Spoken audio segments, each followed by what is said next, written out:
how we come back to being Israelites. That's how we unlock the Old and New Testament. No matter what language they try to translate these scrolls into, if you can't process those hieroglyphs, you don't understand what that writer is talking about. I don't care how many seminary schools you go to. I don't care how many Greek lexicons you have. If you can't put it back in the Hebrew, you don't understand what the Bible is saying. So with that, I want to transition into the Kitab reading, and then we're getting to the movie. We're going to the movie. So, Shamaria, can you take us to Jude chapter 1? And we're going to jump around. The Most High was bringing things out. Originally, I only had the first 5 verses, but as I was reading the whole chapter, there's only one chapter, the Most High was bringing other things out of this chapter. So Jude is the Messiah's brother. Jude, his real name is Judah or Yahweh, and he's the Messiah's half-brother. And listen to what the Messiah's half-brother writes to the people. Jude, starting at verse 1. Judah, the servant of Yahushua Mashiach, the brother of James, to them that are made righteous by the Most High, Abba Father, and preserved in Yahushua Mashiach and called. Mercy unto you, and peace, shalom, and love be multiplied. Beloved, when I gave all diligence to write unto you of the common salvation, it was needful for me to write unto you and exhort you that you should earnestly contend for the faith. Contend for the faith, which was once delivered unto the saints. Contend for the faith that was once delivered to who? The saints. Read on. For there are certain men crept in unawares, who were before of old ordained to this condemnation, ungodly men, turning the grace of our Elohim into lasciviousness, and denying the only Adonai and our master, Yahushua Mashiach. Notice that Hamashiach is always listed after Abba Yah. This is another cut, if you want to use that terminology. This is another defense for my brothers and sisters still practicing Christianity. Hamashiach is never equal to his father. He's always after his father. He's always underneath his father. He says denying the only Elohim. Did he say denying 2 Elohims? He says denying the only Elohim and our Adonai, our Hamashiach, our Messiah, Yahushua. There's only one power. There's only one God. Only one God. And this is the brother of Messiah telling you this. There's only one God and there's only one Messiah. One God and one Messiah. Read on. I will therefore put you in remembrance, though ye once knew this, how that Yahweh, having saved the people out of the land of Egypt, afterward destroyed them that believe not. Destroyed them that what? Believe not. Them that what? To believe not. So, family and friends, they tell us that the Christian Bible, the New Testament, brought a new way of life. Christ brought a new way of life. Here is the half-brother of Hamashiach. He's going all the way back, singing the praises of the Father who brought the people out of the land of Egypt. To my Bereans, probably Sister Leah Rose know, who were the people who were brought out of Egypt? Who? Yasha'al, Israel. Here is the very next to last book of the Bible. After Jude, you got Revelation. This is the half-brother of Messiah letting you know this is all about the children of Israel. Then he says, the Father destroyed those that believe not. What's the opposite of believing not? Believe. To believe. Faith. So the Father destroyed those coming out of Egypt that had no faith. Well, I thought faith showed up with Christ. No. I thought the law wasn't of faith. The law had faith ingrained in it. Because you had to trust and believe that, Father, you said if I do this, you're going to keep sickness off me. You said if I do this, my land will be prosperous. So just because they're saying, oh, y'all trust in things that's written, y'all trusted in carnal things, that law was spiritual. That law was spiritual that Father wrote with his own finger. So here we got the book before Revelation. The brother of Messiah is saying, remember how great the Father brought our people out of Egypt, but he destroyed those who didn't have faith. Let's drop down to verse 14. Jude, verse 14. Didn't they have to have faith when they confessed their sin over the animal when it was sacrificed? Faith is already ingrained in the law. But Dr. Seminary, the Christians believe that faith only comes in believing in Messiah. No, faith. I had to trust and believe that when I left my sacrifice with the priest, that the Most High said, boom, he's going to keep, because I say it all the time. The priest didn't give out receipts from the Father. Yes, my son, he forgave you. Here's your receipt. No, I trust and believe, Father, I'm confessing, I messed up. David, our great uncle Dawah. Dawah says, first he did try to cover it up, but he went and humbled himself. Against you and you only have I sinned and done this unrighteous thing. So the Father, David confessed his sin, his breaking the law, and Father winds up blessing David to be the greatest king and warrior we ever seen. So you got to have faith. It's already ingrained in the law, family. Jude verse 14. You got to scroll down. SELAH, thank you.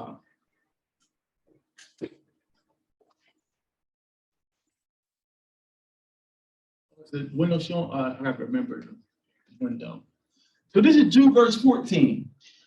And Enoch also, the seventh from Adam, prophesied of these, saying, behold, Yahweh cometh, or Adonai cometh with 10,000s of his saints. Here's the half-brother of Messiah referencing Enoch.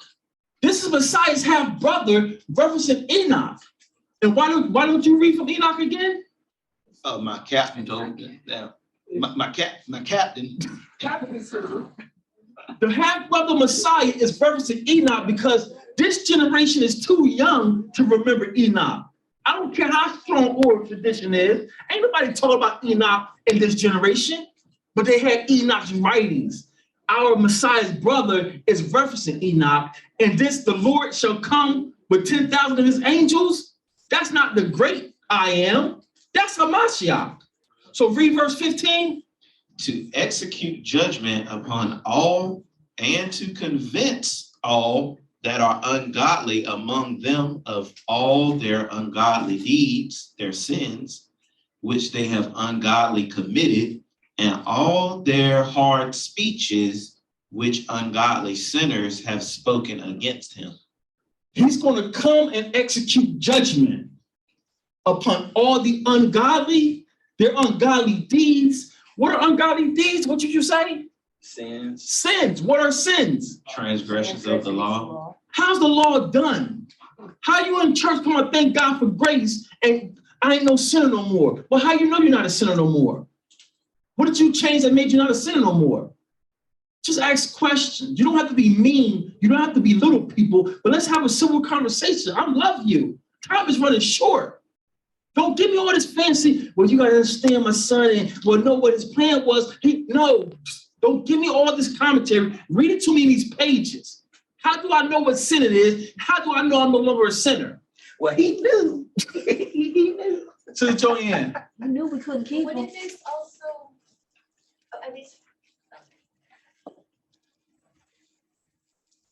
for someone who may be a Christian who's new to Hebrew faith and has been told, hey, you know, there are other books that were taken out.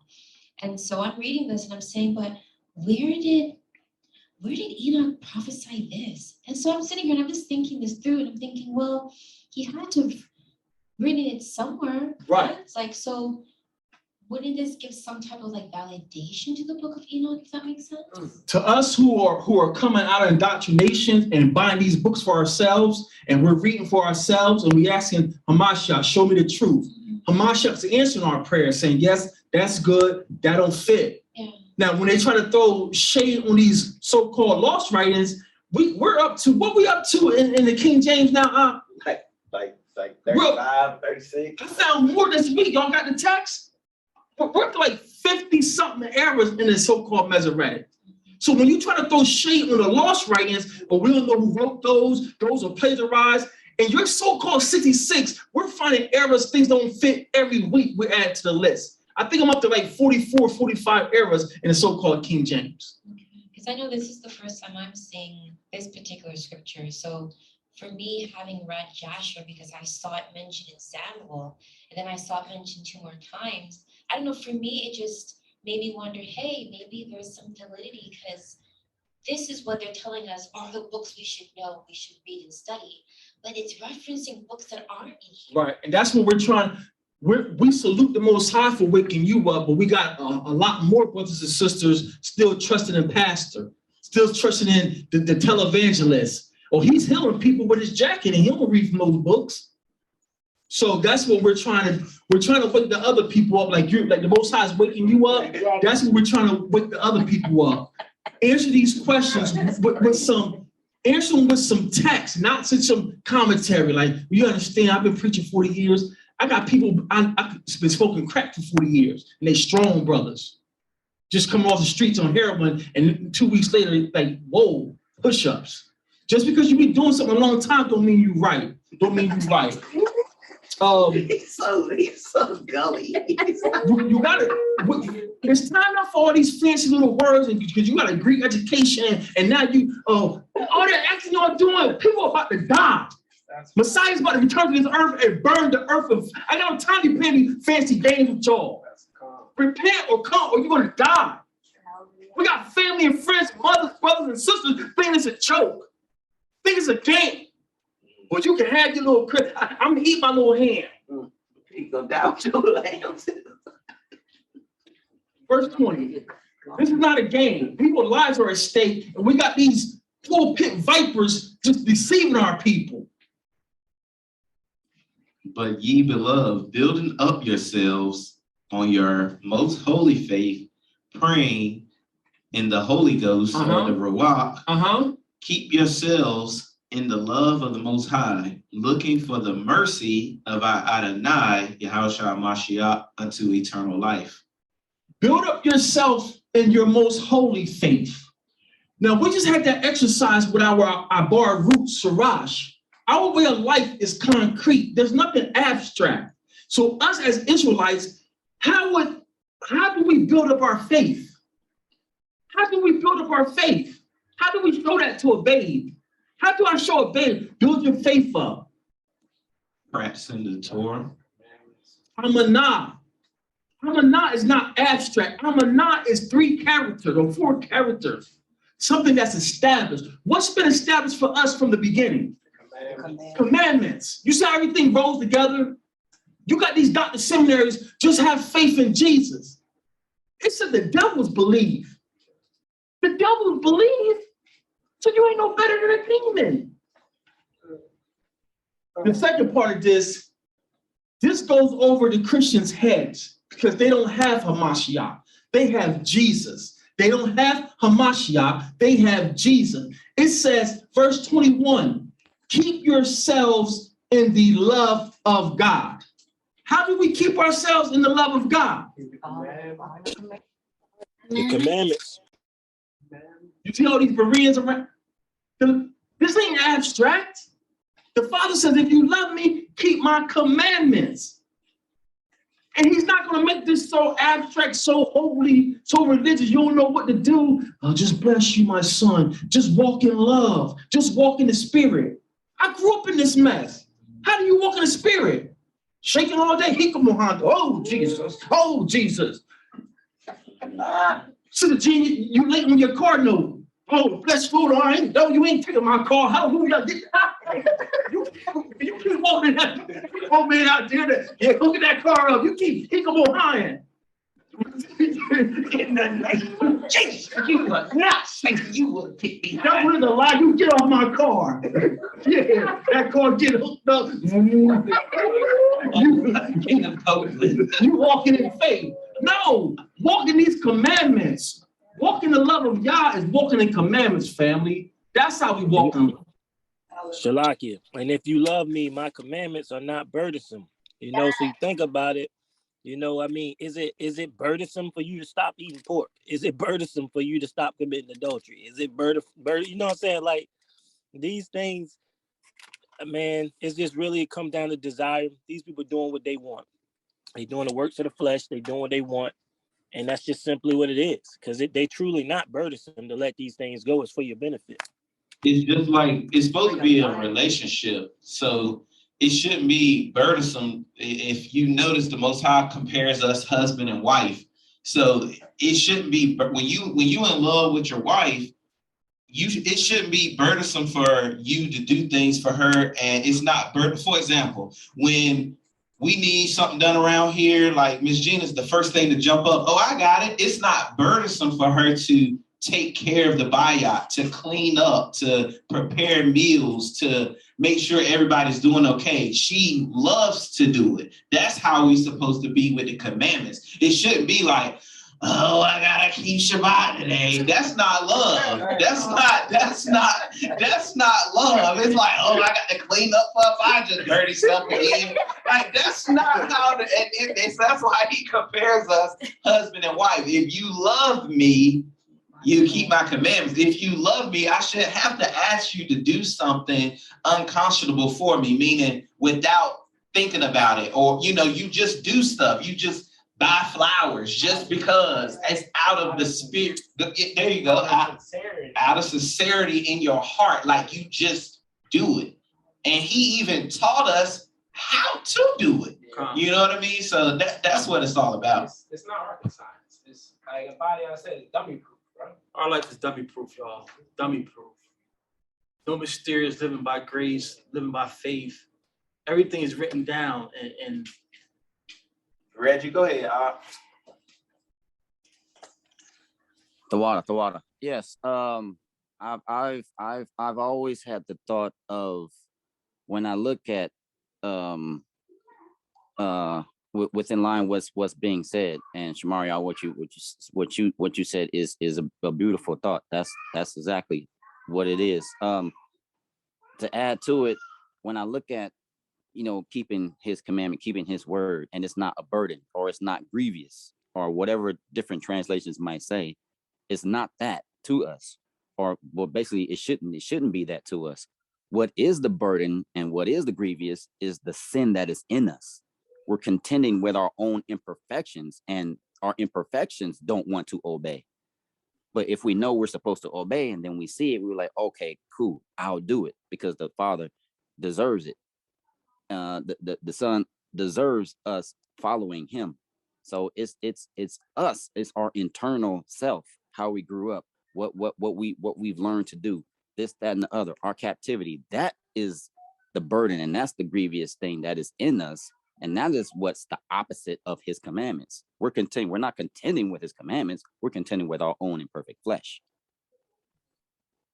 that's how they have two laws that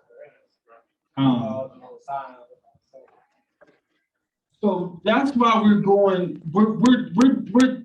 I think I can't even. I just made a playlist for this series, but this series, Uprooting Christianity, it's our love mission. It's like our last ditch effort to. You ain't got to argue with your mom and dad, his brother and sister. Just say, hey, if you want to know, here's a series. Take this out, check this out, and ask the questions. We've got research after research. And now coming back to our roots, we can show our people with love, not with condescending and being, nothing inside church is what the Father or the Son was saying. So this whole series is us trying to show our brothers and sisters Christianity is nowhere inside the book. So before we get into the movie, just to recap what we went over last time we was together. The right side of the top line where the question mark at, because you and I, we came out of Christianity, and you all know Christianity is based on the New Testament. Queen says they open up with John. New members class, John. So the whole Christian doctrine, the whole Christian religion is based on the letters of the New Testament. Family, that question mark, they don't know where the original letters of the New Testament is. Not one writing from not one of the apostles. You don't have not one original. Oh, they don't? No, not one original. The way they started putting the New Testament together is like a Frankenstein. Anybody, when y'all young, y'all grew up spoiled. But I grew up in a rough time where we put bikes together. So we're still a bike, and now we got to rearrange the bike because when you ride it around, he gonna know it's his bike.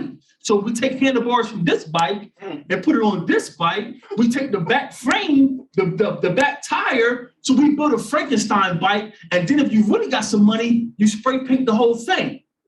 So that's what they did in the New Testament. We find a fragment in Ephesus, and this fragment says this line, and then we find a fragment in Smyrna, and the Smyrna says this, and then we find a fragment in Rome. That's how he built the New Testament. You don't have one original letter, but we got pages upon pages. And ain't it funny?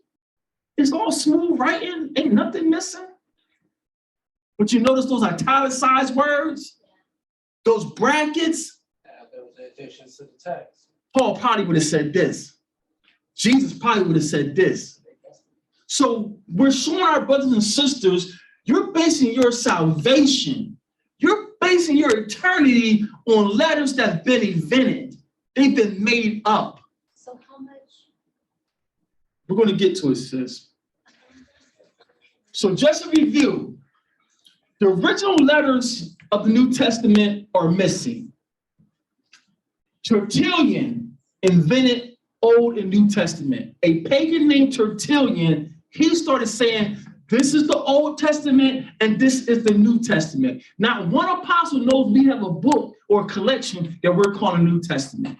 If our apostles thought you were putting their letters on par with the prophets, they would put hands on you. That's how holy and high regard we held the prophets in. We found out last time, originally, the Christian Bible, the big book, it wasn't Old and New Testament. It was the law and the prophets with the Gospels and the Apostles. So we didn't get this whole thing about an Old and New Testament until like 200 something, 250 AD. Then we brought out the word canon. Canon is a product of Catholicism. So Dr. Seminary, don't come to me with, well, is it canonical? I'm an Israelite. I ain't no Roman. I don't care about nothing you say. That's not canonical. I'm an Israelite. I had the spirit of discernment by Hamashiach. Hallelujah. Hallelujah. So now, just to give you a preview, just to give you a taste of the contradictions. Shemaria, can you take us to Matthew 10 and 10? Yashia, should the back door lock? All praise. Matthew 10 and 10. Shemaria, when you have it. Shabbat. Matthew 10, verse 10. Read. Nor scrip for your journey, neither 2 coats, neither shoes, nor yet staves, for the workman is worthy of his meat. Just because I think we have new people on, can you go back up to verse 6, Matthew 10 and 6? Matthew 10, verse 5. Then these 12 Yahushua sent forth and commanded them, saying, go not into the way of the Gentiles, and into any city of the Samaritans enter ye not. But I thought Jesus came for the whole world. He's sending out his 12 most trusted soldiers, and he's saying, don't go to the Gentiles, especially don't go to the Samaritans, especially the Samaritans. Read on. But go rather to the lost sheep of the house of Israel. Go rather to the lost sheep of the Israelites. I thought Jesus came for everybody. So now go back to verse 10 again. Matthew 10 and 10 one more time. But can we just keep reading? 7. Go ahead. And as you go, preach, saying, the kingdom of heaven is at hand. Heal the sick, cleanse the lepers, raise the dead, cast out devils. Freely you have received, freely give. Register for $9.99 for my class every 3 months, and you'll get this good teaching. Just send me a cash app for 150. You spend more than that on your Gucci purse. Freely ye have received. I teach you how to speak Hebrew. Freely you have received, freely give. He asked for cash app. Freely you have received. Who are you to charge the Most High's children because he blessed you with understanding? You ordered a book that somebody got, and now you're going to charge the Most High's children to learn who they are? If someone writes a book, are they just to produce it and give it to us for free? Or are we saying don't charge to be taught? Don't charge to be taught. Okay. No, if someone has a product, if Sister Corinne makes us a pie and I want an extra pie, I'm going to pay my sister because we're not thieves. I see. Anybody grew up with church people? Yes, yes, yes. Sister, I know you're going to bless me with a pie. Bag of sugar costs $3. That's what church people do. Yeah. You know, you bless me with a pie, Lord going to bless you. How about you pay for the pie and I'll make it for you? So that's what the Most High is saying. No, it's if a brother writes a book, if a brother gives his ministry, I'm going to pay him for the works the Father blessed him with. But if I'm teaching you, you're an Israelite, I'm not charging you for that. Now, if I ask you to help with the prints and I put a penny on top of it, I just made a profit off the Most High. That's evil. Because I didn't get this understanding. The Father gave it to you. He can shut your eyes off. So every teacher charging a dime to teach this, join my class. You're a devil. What about I pray the Most High break your teeth. What about like if they do the Patreon? Again. And it's not their product. If they're charging a dime profit to teach the Most High's children, they are Satan. They are Satan. If you're streaming in your house, what expense do you got to charge? What extra cost do you have to teach? Will you have a cell phone if you wasn't a teacher? Would you have a laptop if you wasn't a teacher? Let's move on. Matthew 10 and 10. And I'm not coming at you all students. I'm coming at these teachers, these wolves. Matthew 10 and 10. Nor script for your journey, neither two coats, neither shoes, nor yet staves. For the workman is worthy of his meat. Matthew 10 and 10. Is this in red in your copy? Yes. Hamashiach is telling the disciples, don't take no book, don't prepare what you're going to say. Don't take two coats. Don't take your extra pair of sandals. Don't even take a staff. Don't take a staff with you, right? Let's go to Mark. Let's go to Mark 6 and 8. Underline Matthew 10 and 10 if you don't mind marking in your book. Messiah says, don't take a staff or anything for your journey. Let's go to Mark 6 and 8. Mark 6 and 8. Shema. Mark 6 and 8. Read.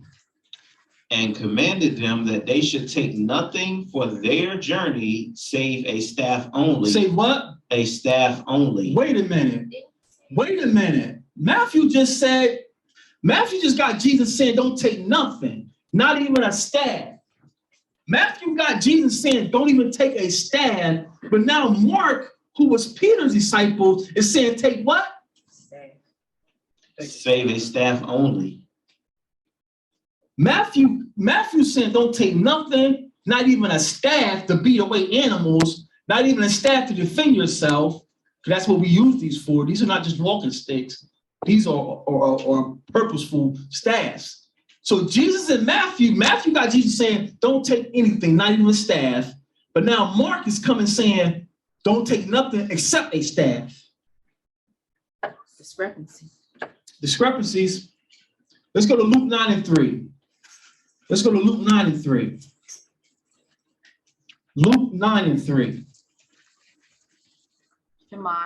Shema.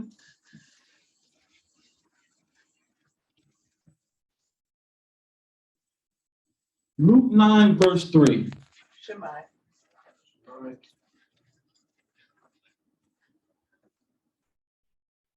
Luke 9 verse 3. Read. And he said unto them, take nothing for your journey, neither staves, nor scrip, neither bread, neither money, neither have 2 coats apiece. So now we got Luke coming, and now Luke is saying that Jesus says, don't take nothing. So we got 2 apostles saying that Jesus, Hamashiach, said, don't take anything. But we got Mark saying, no, he did say, but take a staff. Which one is it? Which one is it? So that's the point we're driving home. You got our brothers and sisters, moms, dads, uncles, built their whole salvation on letters. And this is just the tip of the iceberg, family. There's a ton more of discrepancies. Ton more. And don't forget, the originals are nowhere around. Don't forget the originals. So this is why we're driving this point home. You are basing your eternity on altered letters that's been in the hands of our enemies for years. Sis. Excuse me. So is this why some Israelites say that they're Torah only? We brought out last week. I don't fault the brothers who don't teach from these books.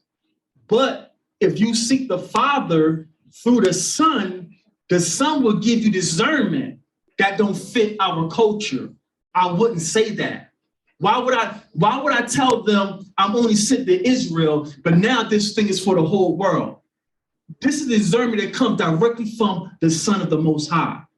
This is what we get. We're not special. You're not cute. You're not intelligent. You don't have all that Greek stuff. Leave this alone. This ain't churchianity. This ain't church. I seen it on social media last night. Brother post some information and people just soak it up and start repeating it. You ain't verified this. So this is why we're going into this movie. This movie is not a movie. It's a discussion. It's a debate between 2 scholars. To me, they're not scholars because I got proof that without my ancestors, you wouldn't even have a language. So I can't call you a scholar if I know, if not for my ancestors, you couldn't even speak. So to me, they're not scholars, but if you respect these circles, these are doctors. One of them, where my North Carolinians at? Y'all should be proud. One of them is a professor at Duke. In Tar Heels, y'all love Tar Heels? So one of the, Bart Ehrman, he's a professor at Duke University, and he's a skeptic. So Bart, he believed, you're going to see Bart Ehrman. He's been around for years. He got books written about the New Testament. He's going to be arguing that the New Testament is totally a fabrication of people years after Messiah. You got this Daniel B. Wallace. He's an advocate. He's arguing that no, these letters can be trusted. So let's get into this. Those online, please keep your mics muted so we don't have feedback. And at the end of this, will that then answer the question of how I should look at the quote-unquote New Testament? Well, if you go back and check the previous classes we did, and we're going to keep going, okay. The point we're making is we're going to continue to teach from the New Testament because we have a Mashiach telling us that's valid. Okay. That makes sense. Okay. Because thank you for that. Thank you for that. Let's go to Revelation 19. Let's go to Revelation 19. I think she just jogged my memory. This is why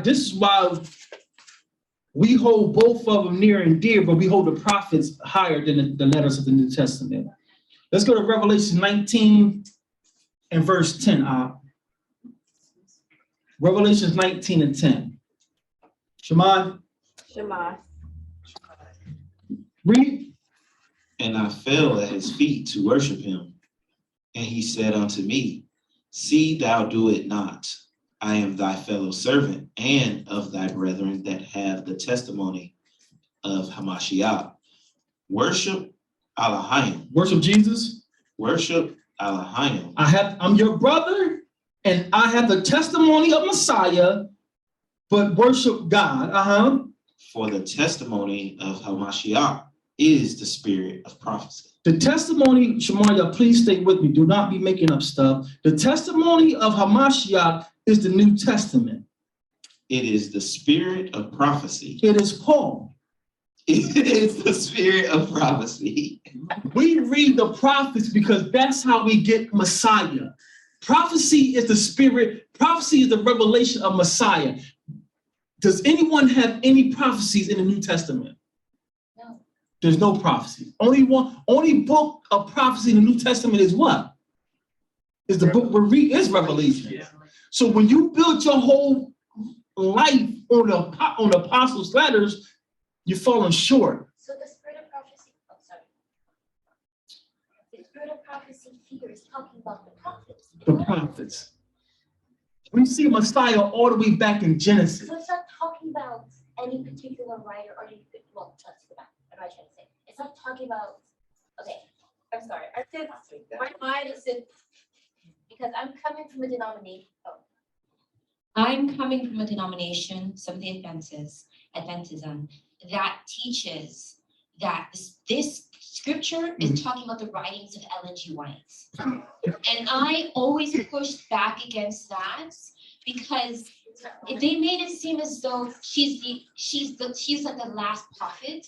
But then I read in the Old Testament about how the fathers impart his spirit upon young maidens and your old men are going to dream. So I used to push back on this, but it gets to the point where I don't want to be isolated. I don't want to be alienated. So I kind of Fell in put line. certain things. I fell in line, but it's like it's just so much is just shedding. Ellen G. White did not sit under none of these apostles. She's Satan's prophet.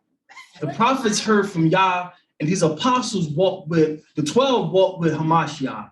So I don't think I'm gonna listen to Ellen G. White. Sister Karim. So I have I don't really want to go on mic with this question. They can't hear Y'all us. heard the people. The family complain to hear. me. They telling me. They complain they can't hear us. Like, No, I don't want to go on. I just want you to hear me. Okay. So so Hamashiach wasn't considered a prophet from Matthew 24 when he talked about the destruction of the temple. That wasn't prophecy. Khan. So Hamashiach is a prophet, but we are prophets too. yes. And that prophecy that Hamashiach revealed to them, it was actually all throughout the prophets. He kept telling the generation that you're going to be destroyed. We see the theme, Shemariah is building the class, I don't know if he finished. We see this theme about 3 days multiple times. So yes, Hamashiach is a prophet, you are a prophet, we are prophets. All a prophet means in Israel, a Nabah. Nabah means we share the seed that's inside. And the seed that we share has been in Noah, Adam, Seth, Noah. So Hamashiach is a prophet, and that prophecy is a prophecy, but Hamashiach, that wasn't the first time. I can give a good It was example. the first time they were hearing it, but Hamashiach was repeating the prophets. They kept telling them that. They just want to hear the prophets. If you want an example, Come, Jeremiah chapter 16. let's go there and let's see what it says. Let's see how sharp this young man's getting. Jeremiah 16. I'm gonna just start at the top and then I'll stop at 13. Jeremiah 16. We gonna start out? 1. Okay. Jeremiah or Yeremiah 16 verse 1. Shema. The word of Yahweh. Hold on. I have some pages turned. Shema. Who's the word of Yahweh?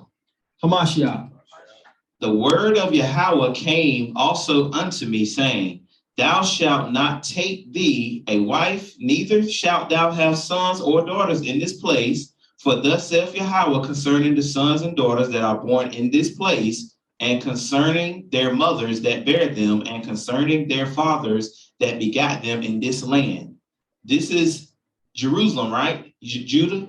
Yeah. They shall die of a grievous death. They shall not be lamented, neither shall they be buried, but they shall be as dung upon the face of the earth. And they shall be consumed by the sword and by famine, and their carcasses shall be meat for the fowls of heaven and for the beasts of the earth. For thus saith Yahweh, enter not into the house of mourning, neither go lament before, nor bemoan them, for I have taken away my peace from this people, saith Yahweh, even loving kindness and mercies. Both the great and the small shall die in this land. They shall not be buried, neither shall men lament for them, nor cut themselves, nor make themselves bald for them. Neither shall men tear themselves for them, mourning to comfort them for the dead. Neither shall men give them the cup of consolation to drink for their father or their mother. Thou shalt not also go into the house of feasting to sit with them to eat and drink. For thus saith Yahweh of hosts, the Elohim of Israel, behold, I will cause to cease out of this place in your eyes, in your days, the voice of mirth, the voice of gladness, the voice of the bridegroom, and the voice of the bride. And it shall come to pass, when thou shalt show this people all these words, and they say unto thee, wherefore have Yahweh pronounced all this great evil against us? And what is our iniquity? Or what is our sin that we have committed against Yahweh our Elohim? Then shalt thou say unto them, because your fathers have forsaken me, saith Yahweh, and walked after other gods and served them and worshiped them, and have forsaken me and have kept not my law, and ye have done worse than your fathers, for behold, you walk every one after the own imagination of his evil heart, that they may not hearken unto me. Therefore, I will cast you out of this land into a land that you know not, neither you nor your fathers.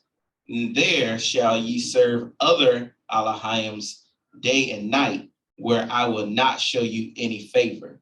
So here it's telling you that the destruction of this city is coming, and it's telling you that you're going to be sent away and scattered to a land that ye or your fathers know not. So when Jeremiah is talking, he's talking about the first Babylon sometimes, but sometimes he's prophesying the future Babylon. That's right. right. He wants to get in there. Right. And that's Luke 21. Mike.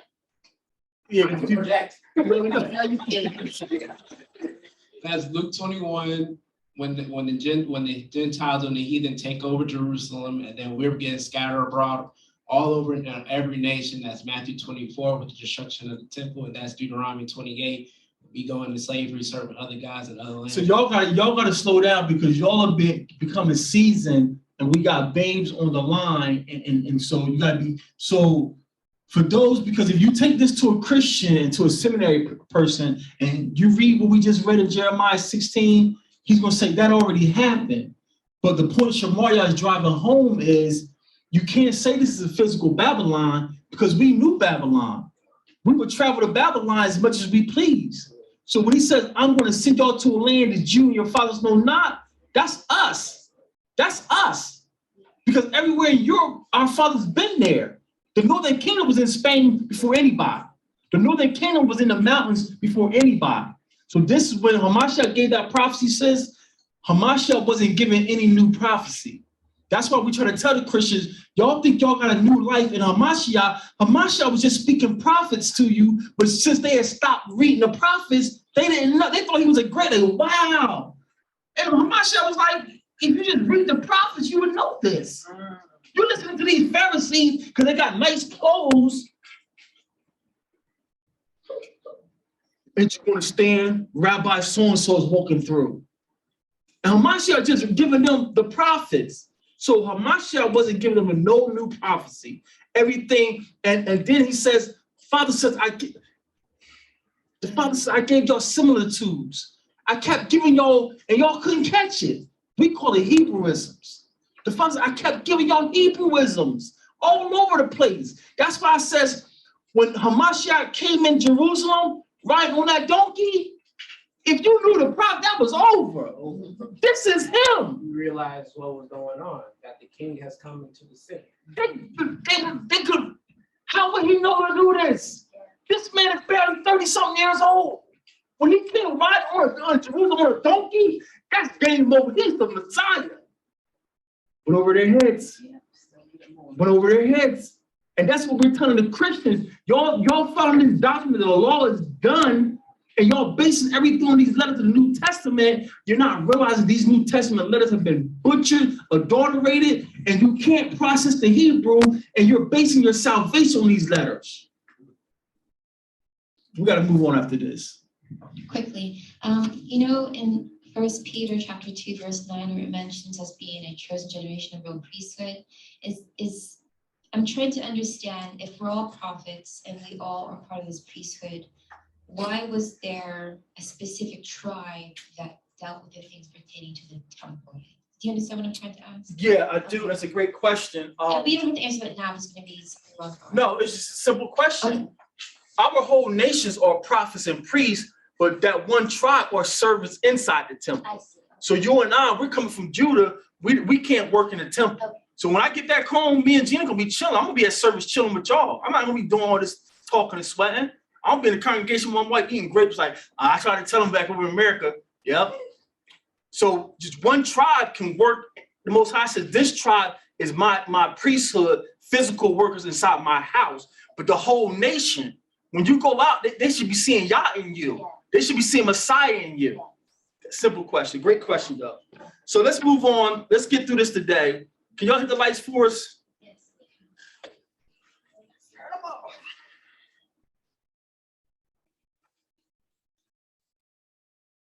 The whole link's on YouTube, y'all.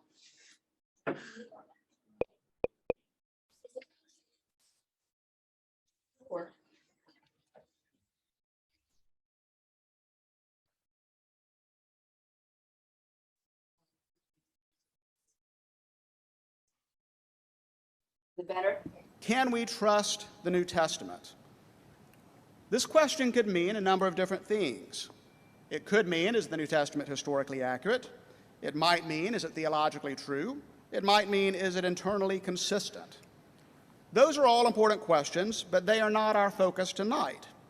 Instead, our focus is on a more specific question: can we trust the text of the New Testament? And by text, we mean quite literally the words that make up the New Testament. Can we know the original text? Can we know the exact words the original authors wrote? Or has the text become so garbled by the mistakes and intentional changes by scribes over the centuries that we can no longer know what the texts originally were?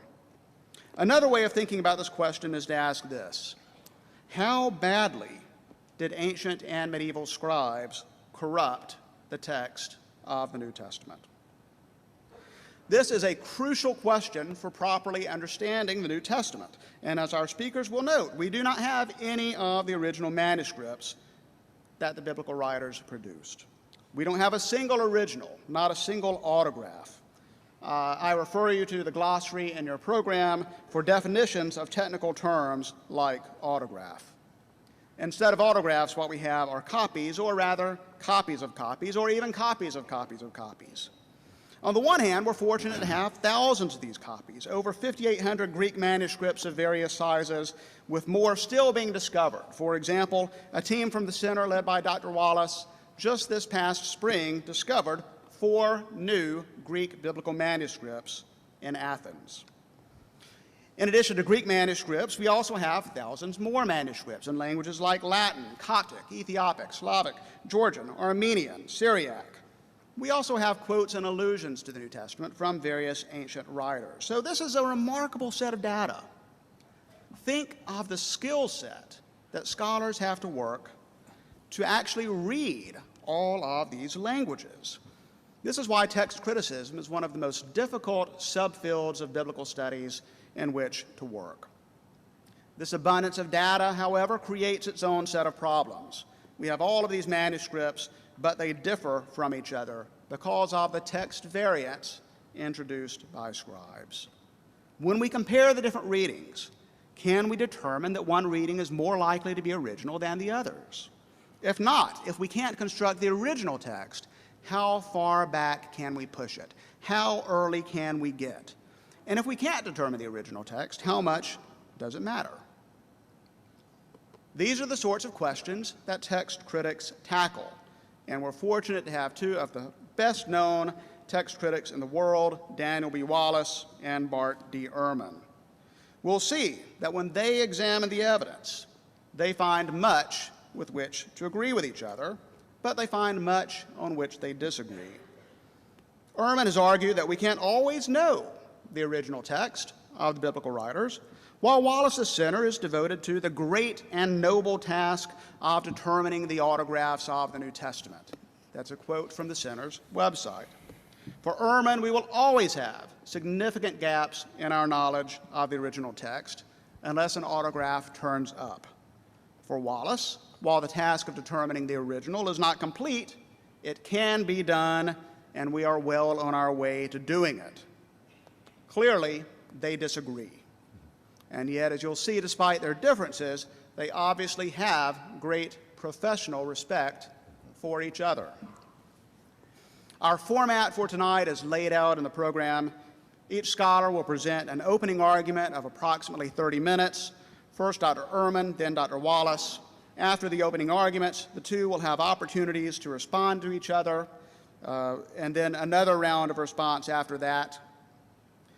Afterwards, there will be time for questions from the audience, and we'll conclude with closing arguments, first by Dr. Ehrman and then by Dr. Wallace. You will then go home and debate who won. I'll introduce each speaker before his opening argument, and now I'll begin. Bart D. Ehrman is the James A. Gray Distinguished Teacher in the Department of Religious Studies at the University of North Carolina at Chapel Hill. He earned his BA from Wheaton College, his Master of Divinity, and PhD from Princeton Theological Seminary, where he worked with famed text critic Bruce Metzger. After teaching for a few years at Rutgers University, he arrived at the University of North Carolina in 1988. Ehrman has lectured all over the world, but you don't have to leave home to listen to him. He's videotaped several lecture series through the Teaching Company. You may have encountered him on his numerous radio and television appearances on CNN and on shows like Fresh Air with Terry Gross, The Diane Rehm Show, The Daily Show with Jon Stewart, and even The Colbert Report, twice. Unfortunately, New Testament scholars, by definition, are unable to reach any level of cool. So, nice try. Ehrman has authored, co-authored, or edited 26 books. That was yesterday's count. It may be outdated. Many of these have been enormously successful. At least 4 have made it onto the New York Times bestseller list, which never happens for biblical scholarship. In turning biblical scholarship into bestsellers, Dr. Ehrman has inadvertently proven that miracles do happen.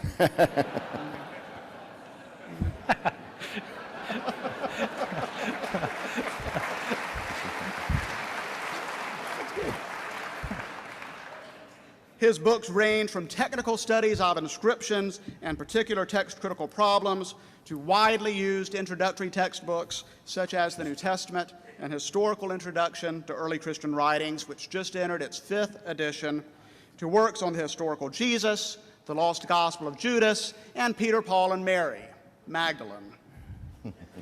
His most recent book, just out, is Forged, Writing in the Name of God, Why the Bible's Authors Are Not Who We Think They Are. For our purposes, I would like to highlight 3 other books. He's the co-author with the late Bruce Metzger of the 5th edition of the classic book, The Text of the New Testament, which is a standard reference for students and scholars alike. He also wrote The Orthodox Corruption of Scripture, the effect of early Christological controversies on the text of the New Testament, in which he argued that some of the changes scribes made to the biblical text were theologically motivated. He continues this same argument in the more popular level book, Misquoting Jesus, the story behind who changed the Bible and why, which is a very readable introduction to text criticism for those just beginning to learn about it. In short, he has thought quite a bit and written quite a lot on the issues under discussion tonight. Bart, we welcome you here tonight, and we ask, can we trust the text of the New Testament?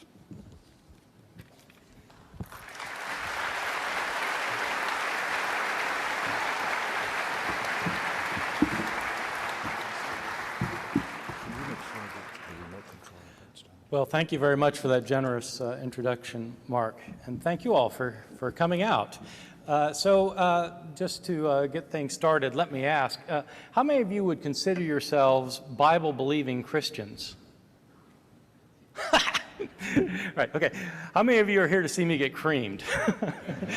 Right. Right. Okay.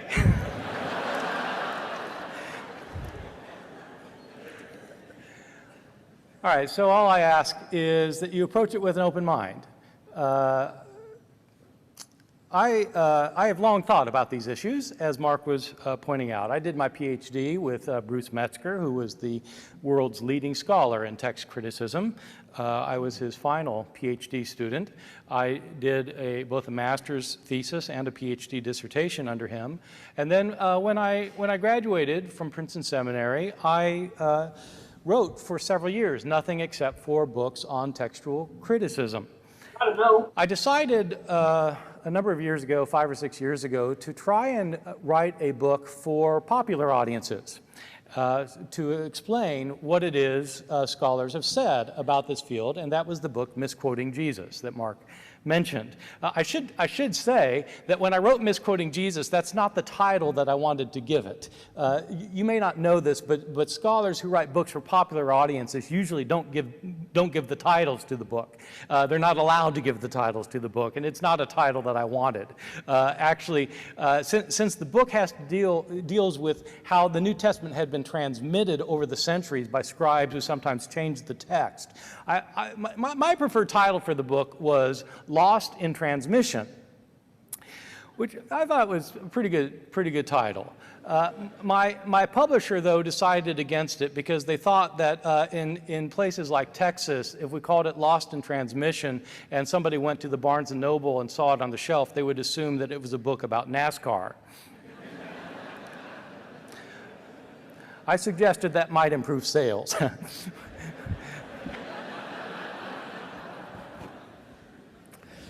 Can we trust the text of the New Testament? To get to this question, I need to give a little bit of background about how we got the New Testaments. When you read the New Testament today, you pick up the Gospel of Mark and you read the words and you assume you're reading the words that Mark wrote. Of course you assume that. But you're reading them in English and Mark wrote in Greek. And are you reading the words that Mark himself actually wrote, even if they are correctly translated from Greek into English? First, we have to think about the original Mark.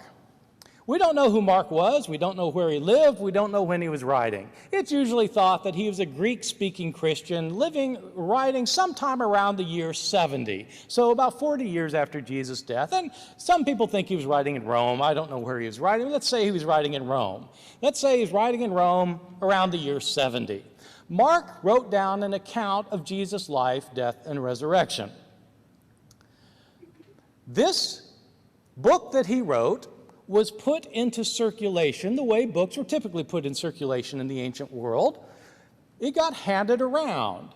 If somebody wanted a copy of the book, they couldn't simply go to the Barnes & Noble. There wasn't a Barnes & Noble, and the book had not been mass-produced. It had been written either by Mark himself or by a scribe by hand.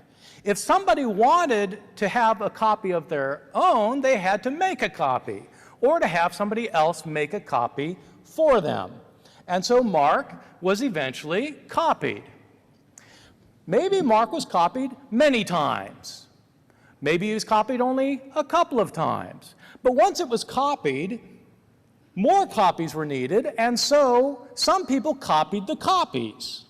And then some people copied the copies of the copies. And some people copied the copies of the copies of the copies of the copies.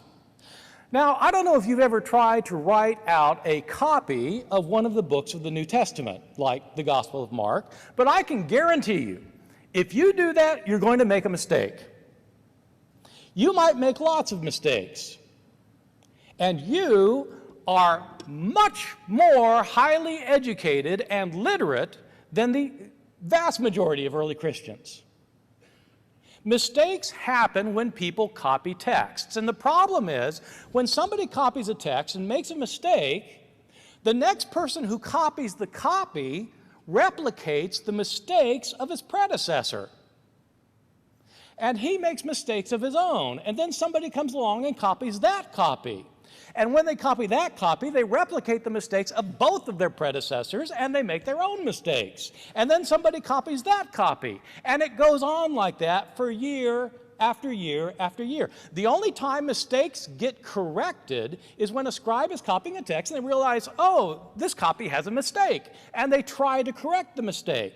But they don't know what the original said. They're just trying to make it right. It's possible that when somebody tries to correct a mistake, that they correct it incorrectly. In which case, you've got the original copy, you've got the mistake, and you've got the mistake and correction of the mistake. 3 forms of the text, and then somebody copies that form of the text. And it goes on like that. Month after month, year after year, decade after decade. And so you get copies of the copies of the copies. We don't have the original version of Mark. We don't have the book he wrote. We don't have the first copy made of Mark, or any of the first copies, or copies of the copies, and we don't have copies of the copies of the copies of Mark. Mark's book was copied for very many years before we have any copy. The first copy we have of Mark is a manuscript that scholars have called P45. Now, they call it P45 because it's written on papyrus, which was the ancient equivalent of paper. It was the writing material people used to use, and it's called P45 because this happens to be the 45th papyrus manuscript of the New Testament that was cataloged. And so it's called P45. This is what it looks like. This is one page of P45. You can see that, that it is not a complete page. As you can see, there are holes in the manuscript here and here, and some of the margin is missing here. But this is actually one of the best preserved pages of this manuscript, P45. P45 is not a complete manuscript of Mark. Obviously, there's some things missing on this. How are they getting these fragments? Some of these fragments are no bigger than your thumbnail. What? But they magnify them. They magnify them and make out things. So you got a fragment of Mark, but we got how many pages of Mark? Y'all count your Bibles? How many pages did it, depending on the text, the size of the printer? We got what, about 20 pages of Mark? Mark got 14 chapters? Yeah, about 16 chapters. I got 16 chapters. You cold, sis? Turn that heat on. No, I said she's cozy. 21 pages. So all you got is these fragments of fragments, but you could push out pages of Mark? So is this, because you say this is the most current? That's the most current, I believe the largest, maybe the largest fragment of Mark. But so how you got these pages of Mark? is it just that one fragment? No, there's many fragments of Mark. But it's copies. They're copies. They're not the original. So I'm saying that I got small little piece of the book of the page. Little sister, they got little ripped up pages that they find, but they magnify them under microscopes to give you that picture. That picture is not the true size of the fragment, but they blow them up with microscopes and try to see what they say. And now you got us read the New Testament shouting, he come on, oh, I feel it in. Oh, we had church. This is what your family's basing their salvation on.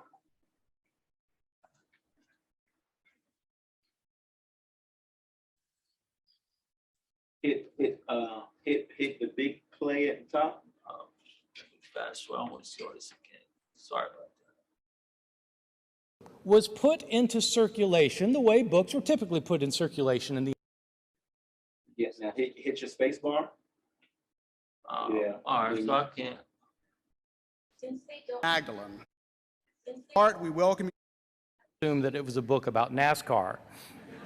Yeah, just hold it and scroll. Just All right, we won't do that no more.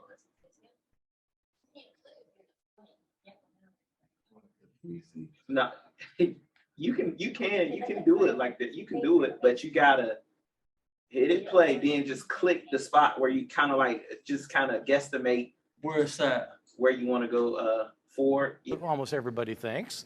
Then we don't really start getting lots of copies until the 9th century. These 9th century manuscripts copies. Well, the oldest copy of Mark is P45, which we looked at from the year 220.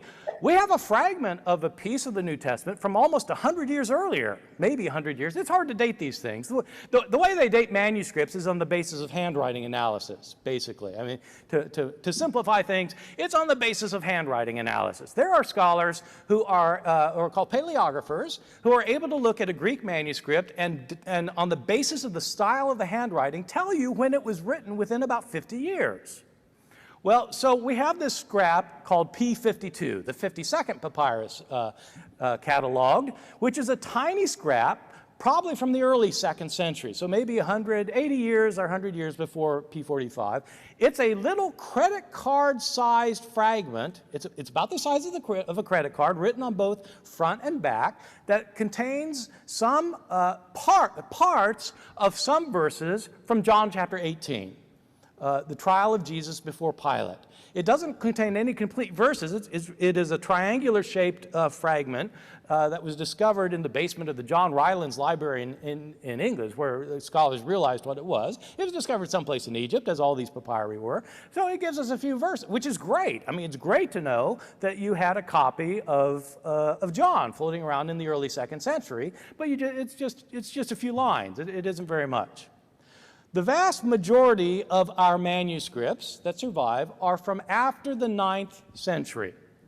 From after the 9th century. So if these books, if all the books of the New Testament are written in the 1st century, as almost everybody thinks, then we don't really start getting lots of copies until the 9th century. These 9th century manuscripts we have are abundant. We have thousands of manuscripts from the 9th century, the 10th century, 11th century, 12th century, and so forth. But that's not the problem. It's nice that we have these later manuscripts, but they're based on earlier manuscripts, which were based on earlier manuscripts, which were based on earlier manuscripts, and we don't know how good those manuscripts were. That's the problem. As a result of the copying practices, there are lots of mistakes found in our surviving copies. Lots of mistakes. In the year 1707, so long time ago, in the year 1707, there was a scholar at Oxford whose name was John Mill, who decided to publish an edition of the Greek New Testament, in which he had studied some Greek manuscripts that were available to him of the Greek New Testament. He studied 100 manuscripts. And he made a note of wherever these manuscripts had differences, where they disagreed with one another and how to word a sentence. He didn't note all the differences, just the ones that he thought were important. And so he made a note of all what he thought were the important differences in the manuscripts, and he then produced an edition of the Greek New Testament. At the top of the page, he wrote out a line or 2 or 3 or 5 of the Greek New Testament, and at the bottom of the page, he listed the places where he had found different readings, what we call variant readings. And so he did this page after page for the entire New Testament, where among the 100 manuscripts he examined, he had found differences. To the shock and dismay of many of his readers, John Mill's Greek New Testament contained 30,000 places of variation among the manuscripts that he had examined. 30,000 places where the manuscripts differed from one another. This really upset some people. There were people who claimed that John Mill was trying to render the text of the New Testament uncertain. His supporters pointed out he didn't invent these 30,000 places. He just noted that they exist. Well, that was 300 years ago, and it was based on a study of 100 manuscripts. Now we have 5,600 manuscripts. How many differences do we know about today? The reality is, nobody knows. Nobody has been able to count all the differences in our manuscripts.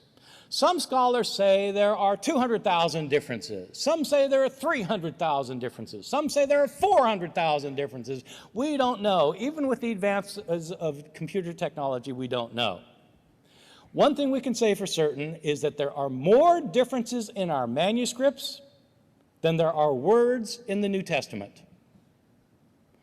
There are a lot of differences in the manuscripts. And those are just the manuscripts we have. How many differences were there earlier? We don't know. Now, what kind of mistakes do we have in these manuscripts? So, just to be quite clear about this, most of these 300,000, 400,000 differences are completely immaterial, insignificant, and don't matter for a thing other than to show that scribes in the ancient world could spell no better than my students can today. And you know, they didn't have dictionaries. They certainly didn't have spell check. I mean, these students today, I mean, how can you possibly misspell a word? The computer puts a red line under it. I mean, how dumb do you have to be to misspell a word? Well, scribes didn't have that. And so, you know, the majority of differences, I mean, if you just count them up, are probably misspelling words. These are what I would call an accidental kind of change. Scribes just couldn't spell. And you know the scribes actually didn't care how they spelled, because sometimes you'll have the same word, like 2 lines later, spelled differently. They didn't, you know, it wasn't an issue for them. Well, those are differences. And so, well, who cares about spelling differences? Well, you know, most of us don't care that much. There actually are some spelling differences that matter, but most spelling differences don't matter for anything. There are other kinds of accidental mistakes that you find in manuscripts. I mean, scribes often were incompetent, or they were sleepy, or they were inattentive, and so they made mistakes. Scribes sometimes would leave out a letter. Sometimes they'd leave out a word. They would often leave out an entire line. Their eye would skip from one line to the next line, and so they would leave out a line. There are some manuscripts where scribes have left out a page. Well, that's an inattentive scribe. There are other places where scribes accidentally copy the same word twice, or the same line twice. I don't know of any instances of copying the same page twice. So these are what I would call accidental changes. They are by far the majority of the variations that we have in our manuscripts. And the thing is, these accidental mistakes are usually pretty easy. If you're trained, they're pretty easy to catch, and you can see where it's happened. And so they're not all that significant for trying to know what the authors said. But I do have to say this about the accidental changes. There probably were even more accidental changes in the years before we have surviving manuscripts. Now, my reason for thinking that is this. By the time you get to, say, the Middle Ages, who is copying manuscripts? The people copying manuscripts in the Middle Ages are the highly educated, literate people who are monks in monasteries who are trained to copy manuscripts. Those are the people who copied manuscripts in the Middle Ages. Well, you didn't have monks in the 4th century, so when we first start getting complete manuscripts, who was copying them then if you don't have monks in monasteries yet? Well, then the people copying them in the 4th century, at least the 4th century manuscripts we have, are pretty good. So they're written by highly literate people who appear to be trained to copy manuscripts in the 4th century. But things start changing when you start getting earlier. The manuscripts in the 3rd century aren't nearly as good as the manuscripts in the 4th century. The scribes don't appear to be trained. When you get to the 2nd century, many of the manuscripts, we don't have much. We just have fragments here and there from the 2nd century, but they're not nearly as good as those 4th century manuscripts. Who was copying the manuscripts to begin with? The reality is that most people in the ancient world were illiterate. This seems strange to us today because almost everybody we know is basically literate. I mean, literacy is still a big problem in this country, but 99% of the population in the United States can at least read the sports page. In the ancient world, maybe 10% of the population could read the sports page. They didn't have sports pages, but they could, in theory, have read the sports page. Most people couldn't read. Most people couldn't write. Who copied the manuscripts? In the early Christian churches, probably whoever the guy was in the church who at least could read something was the person who copied the manuscript. Was he trained as a scribe? No. Well then, how good was he? Probably not very good. He probably made accidental mistakes that got replicated and replicated and replicated until our surviving manuscript. Probably. I mean, I don't know. Nobody knows. Dan doesn't know. Now, he's going to tell you he knows, but I'm telling you, he doesn't know. In addition to the accidental mistakes, there are intentional mistakes, which are by far the most interesting kinds of mistakes. And I'm going to give you several examples of ones that strike me as rather significant. Changes where a scribe will, it looks like he's intentionally changing something. Now, we don't have the scribes around to interview, so we don't know that they intentionally changed. I mean, we can't ask them, did you do this on purpose or not? But you're going to see from these examples, it looks like somebody's doing this on purpose, probably. If not, it's just a massive accident, but they still are important changes. And so we'll look at those. Before, I just want to make one final point, that the earliest scribes were much worse than the later scribes. They certainly made a lot more accidental changes. They may have made a lot more intentional changes, and there's no way for us to know. Let me tell you about some of the intentional changes. I'll just give you a list of ones.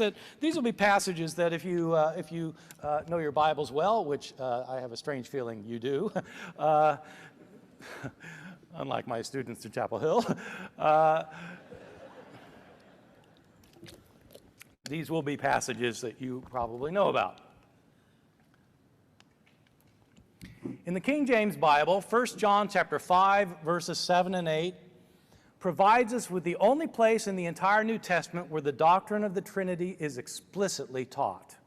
The doctrine of the Trinity is that there are three persons in the Godhead, the Father, the Son, and the Holy Spirit, and those are not three gods, the three are one. 1 John chapter 5, verses 7 and 8, in the King James Bible refers to there are three in heaven, the Father, the Word, and the Spirit, and these three are one. That's in the King James Bible, but it's not in the Greek manuscripts. You get it, it's actually in a few Greek manuscripts, and it's in Latin manuscripts, which was at the heart of the Latin Vulgate.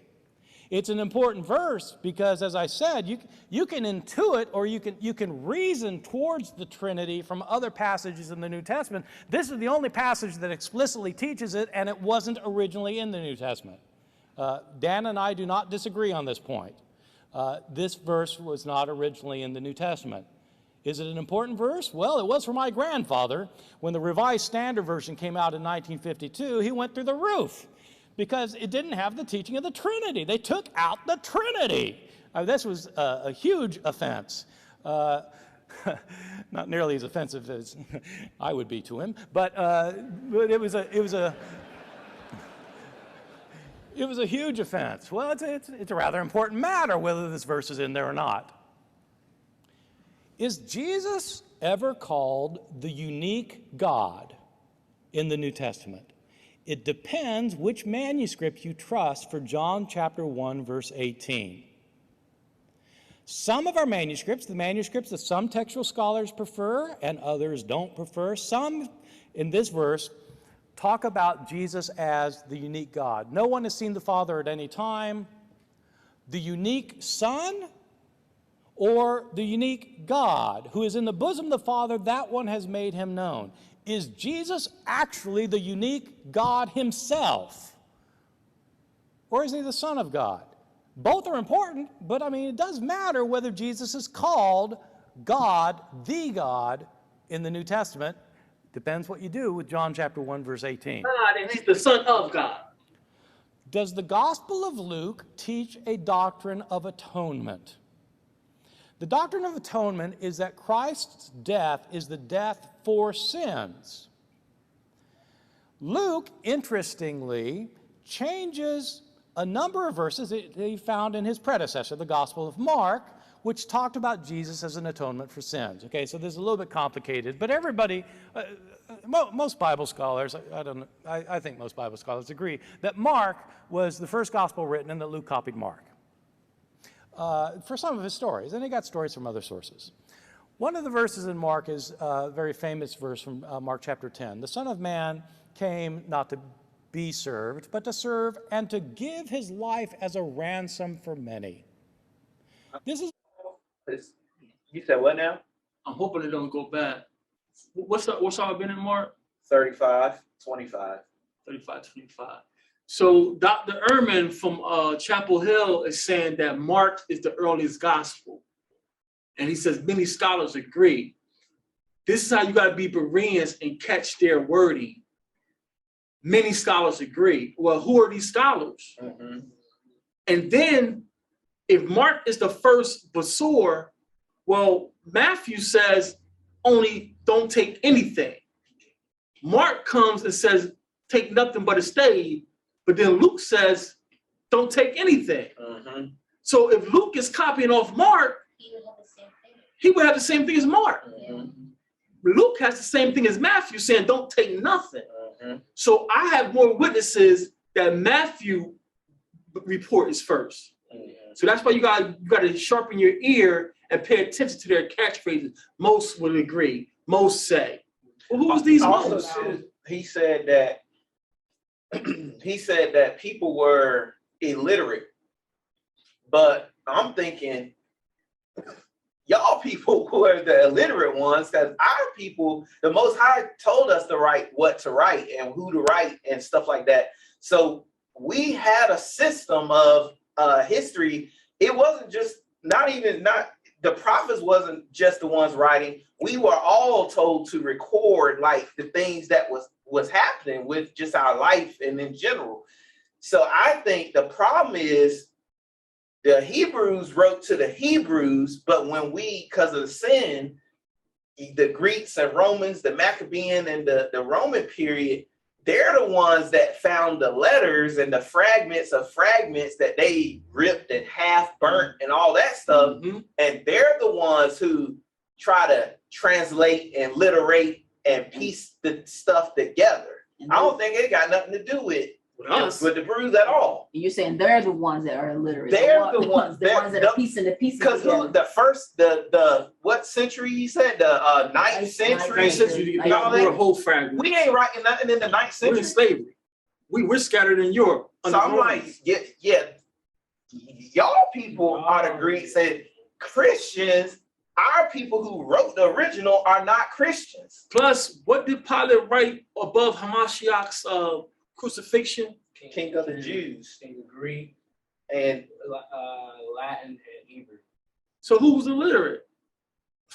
You see how how deep the rabbit hole goes? Since she all right. Turn that heat on. Please turn that heat on. I told him Shamar y'all was trying to. This is how you. I'm really good. I'm not need my clothes that I'm wearing, but This is how you have to become Bereans and pay attention. Just because you buy a book and just because it's written by a doctor, they say these phrases. Most will agree. Who is most will agree? Are you an Israelite? Are you a righteous Israelite? And even when it comes to like quote unquote blacks or African Americans or the descendants of enslaved Africans, they always make it seem as though our people, the descendants of enslaved Africans, didn't know how to read, you understand? Like we had our own language, we had our own system. It just seems like we didn't know English. Yeah. Right. You guys forced that on us. Right. But we were literate. Exactly. We had. You always, the point I'm making, family, when you reading these people's writings, you have to consider the source.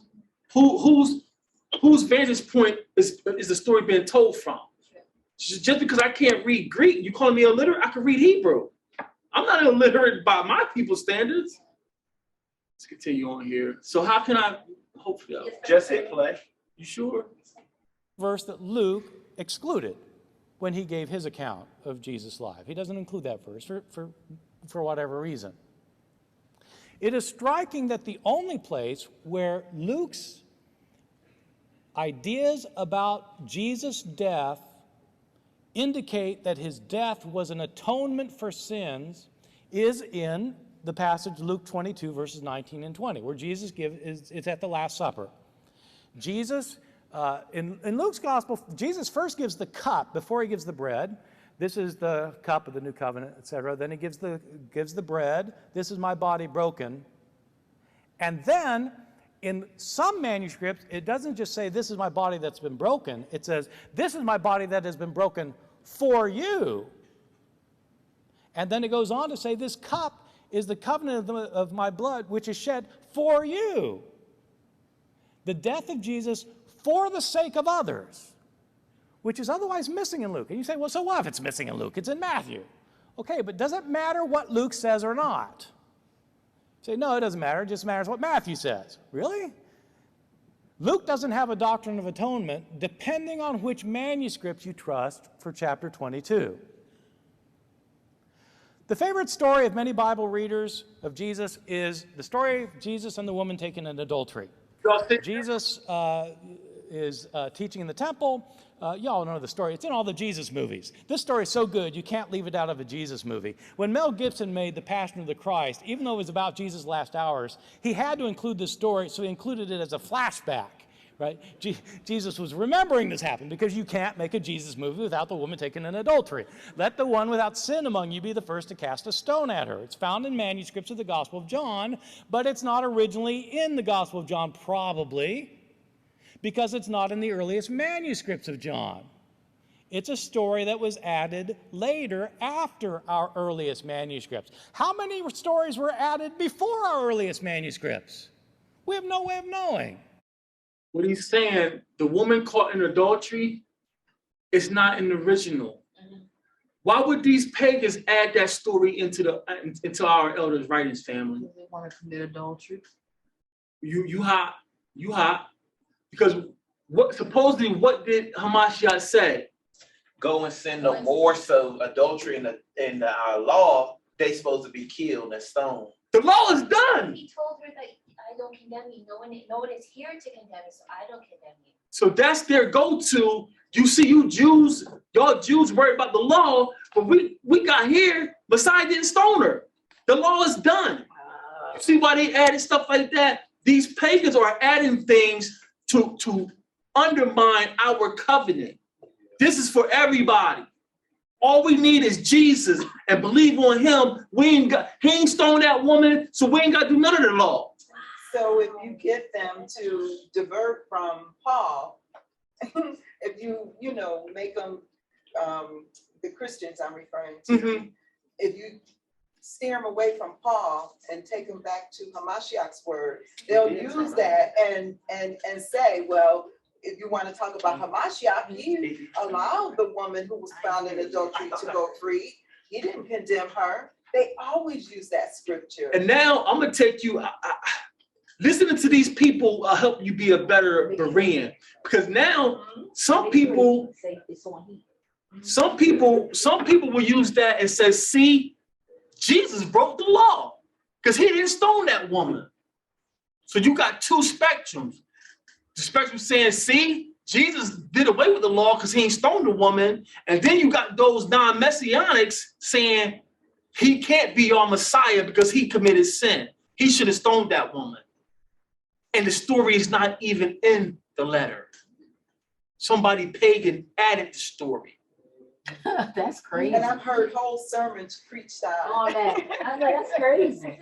Woman that don't, the woman You see, because God said. So I hear. Yeah, I heard it now. It's here. I had to I took it off out of They're basing their salvation on just adulterated letters. Again, this whole thing about forgiveness, Jesus forgave those who was on the cross. He forgave those who was crucifying him. No, he didn't. No, he didn't. If you read Psalms 21 or 121, it's a messianic psalm. And when you read it, Hamashiach was like, Father, destroy these people. The Messiah was like, I pray, cast them into outer darkness, those who are persecuting me. So this thing about... So you're saying that y'all pull it up for either Psalms 21 or Psalms 121.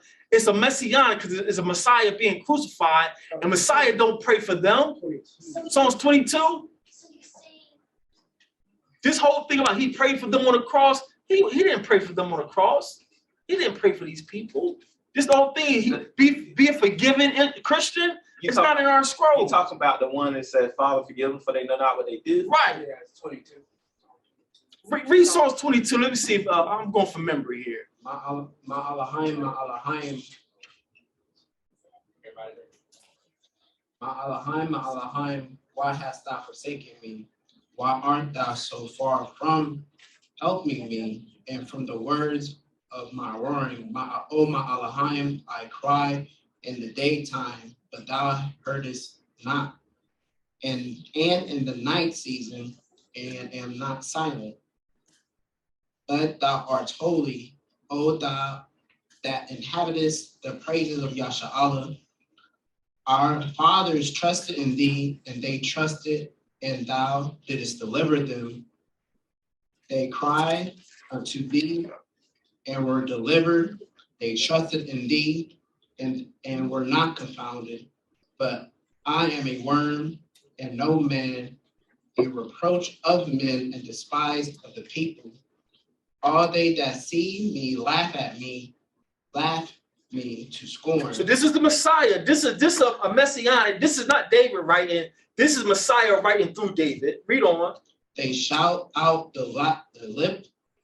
They shake their head, saying, he trusted on Yahweh, that he would deliver him. Let him deliver him, seeing he delighted in him. But thou art he that took me out of the womb. Thou didst make me hope when I was upon my father's breast, my mother's breast. I was cast upon thee from the womb. Thou art my Elohim from my mother's belly. Be not far from me, for trouble is near, for there is none to help. Verse 12. Many bulls have compassed me. Strong bulls of Bashan have beset me around. They surrounded me. They gaped upon me with their mouths as a ravening and a roaring lion. I am poured out like water. What came out of Messiah when he pierced them? Water. This is a messianic. This is not David talking. This never happened to King David. This is our king right here in the Old Testament. That's why I tell you, we don't need those letters to prove our king. All you need is to come back to your heritage, fast and pray, and seek Father through his son, and you get this understanding. Hallelujah. Hallelujah. Yeah. Read on. And all of my bones are out of joint. My heart is like wax. It is melted in the midst of my bowels. Bowels.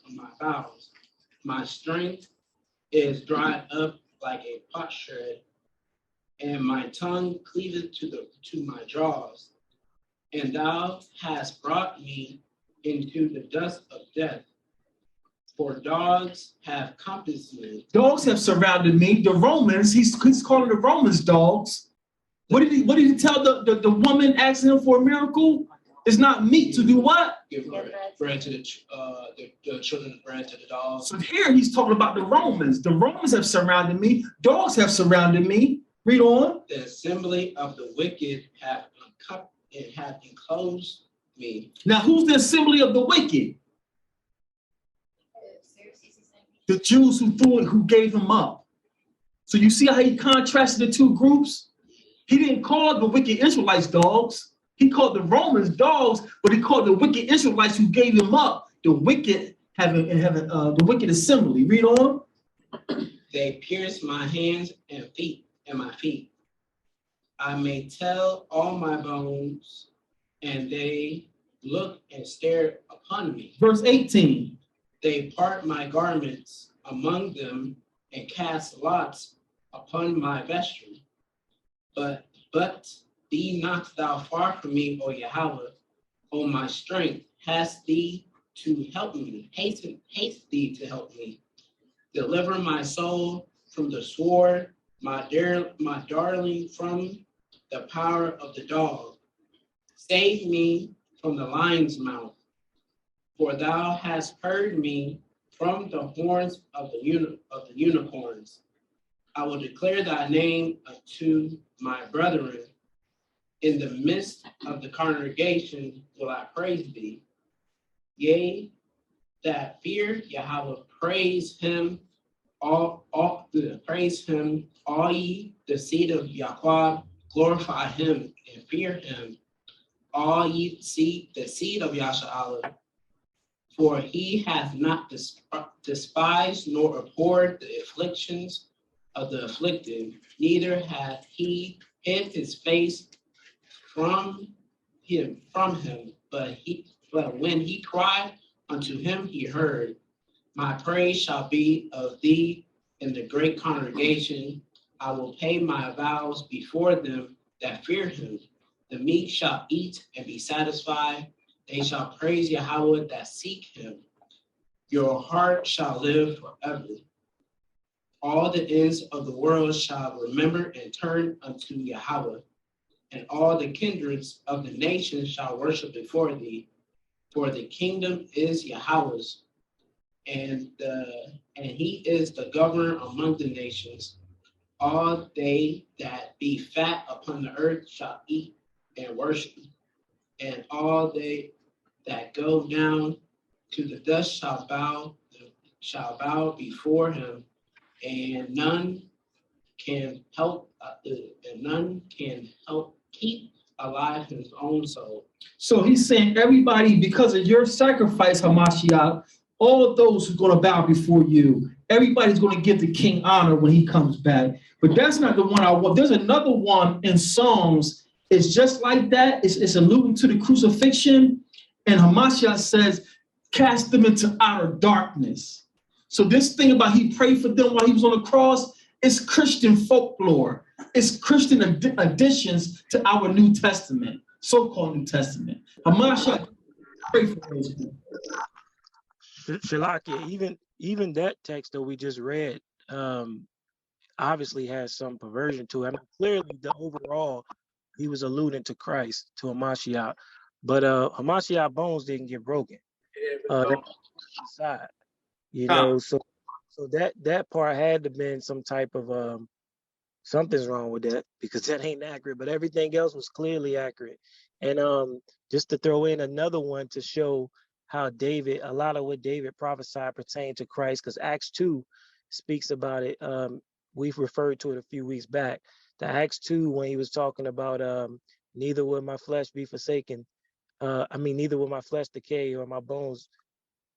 You know the text we talking about. And it brought out. See corruption. Yes. He was talking. He brought out that he was letting them know that he was saying this in fulfillment of what Christ did, you know, what he just did, you know. So a lot of David's writings are like that, you know.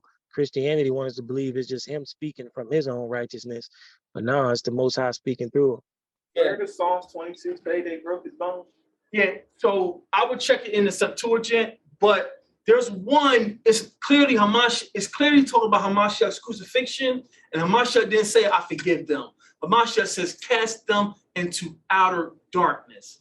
So the point I'm driving home here, that's a good point for Gerald. Check that in the Septuagint, because this is a messianic precept, and neither was King David's bones broken. King David was an undefeated king. I'm saying in here, where does it say that my bones are broken?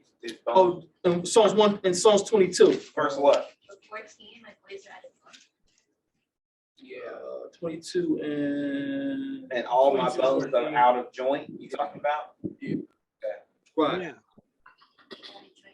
I mean, But then in 17, he turned around and made another reference to his bones, and it sounded like he was talking about the people. So I'm thinking, well, I don't know. That's not saying his bones was broken, though. It says, I may tell all my bones. Right. It's not saying that his physical bones was broken like a fracture, but two, remember, that's why we had that exercise about the language, because they're trying to process what a Hebrew is saying. So he can say my bones, you can see my bones are tired. Because remember, if you study the Roman crucifixion tactic, we didn't have that crucifixion tactic. We hung you on a tree, but it wasn't a crucifixion. The crucifixion was a method where they nail you to a stake and they fix your bones where you're suffocating. So that's why coming back to being in Hebrew is so important when we have these so-called discrepancies. I still would check that in the Septuagint. The point I wanted to make for this debate is what he just brought out. The woman caught in adultery was not in was not in the original text. And the point I was making was Hamashiach praying for them is not original. He didn't pray for them. He didn't pray for them. Matter of fact, as a witness, what did he tell them, those Pharisees? He said, it's going to be better for the day of Sodom and Gomorrah than for you. You see, that's why we're going through this, family. This is not a fruitless or just a waste of your time. If you love your family and friends and you want them to come out of Christianity, this is the level of study you have to take them to, especially when you got those doctor seminaries, the PhDs. You're basing your whole life on a New Testament that's not even existent. The New Testament never existed in our elders' life. Go ahead. They may have been some of our favorite stories. How would we know? We can't know. We don't have any evidence. The last 12 verses of Mark, where Jesus appears to his disciples and tells them that anyone who converts and believes in him will be able to speak in foreign tongues, will be able to handle deadly snakes, will drink poison and it won't hurt them. Those verses are not found in the oldest and best manuscripts of Mark. These are the verses used by the Appalachian snake handlers in my part of the world. I've always thought that on the way to the hospital, somebody should tell one of these people, actually, you know, those verses aren't in the original copy. Did Jesus pray, Father? The story up of the new covenant, etc. Then he gives the serve and up of the new covenant. It's good. You can't leave it out of a Jesus movie. When Mel may not be in Luke because some manuscripts lack it. You can see these are pretty important verses. So even though most of the changes are accidental, some of the intentional ones really matter. Is the text of the New Testament reliable? The short answer is there is no way to tell. How can we possibly know, given the kinds of evidence we have? There are passages that scholars continue to debate. Scholars disagree on this verse or that verse, sometimes important verses. They debate because we can't know. There are passages where we will never know what the original wording was. Does it matter? In my view, the answer is absolutely yes. Thank you very much. This is his opening, and now we're about to hear the other Daniel. He's pro-New Testament. He got a whole committee that he runs. That's all they do is gather these fragments. He's saying we can trust these. So that's what you do. Be a Berean, listen to both sides, and you make your own conclusion up.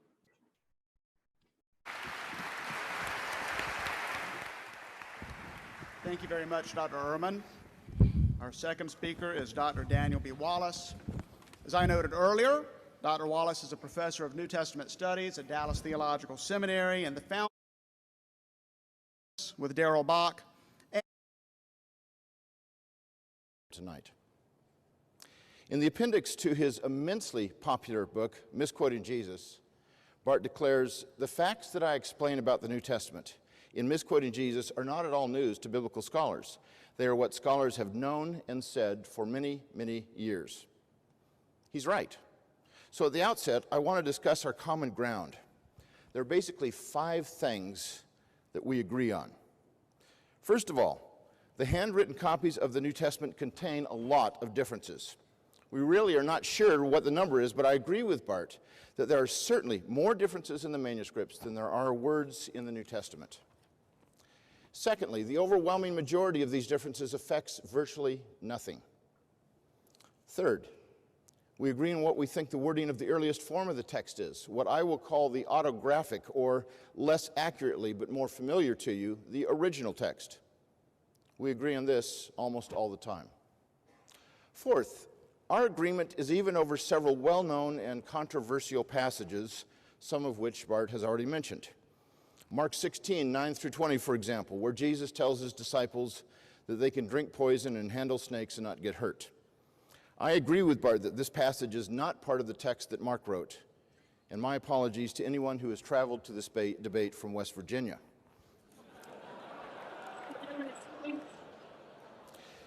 We both agree that the story of the woman caught in adultery was not part of the authentic text of John.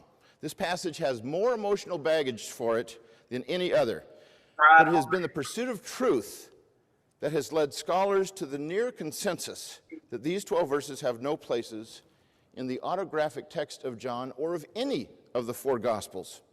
Put simply, it's my favorite passage that's not in the Bible. These 2 passages are far and away the longest disputed texts in our manuscripts.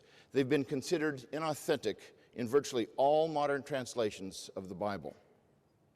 We both agree on 1 John 5:7. In the King James Bible it reads, "For there are 3 that bear record in heaven, the Father, the Word, and the Holy Ghost, and these 3 are one." As Bart said, this would be the most explicit statement about the Trinity in the Bible, but it is definitely not part of the original text. And this fact has been known by scholars for half a millennium. And finally, we both agree that Orthodox scribes occasionally change the New Testament text to bring it more into conformity with their views. So what's the issue then?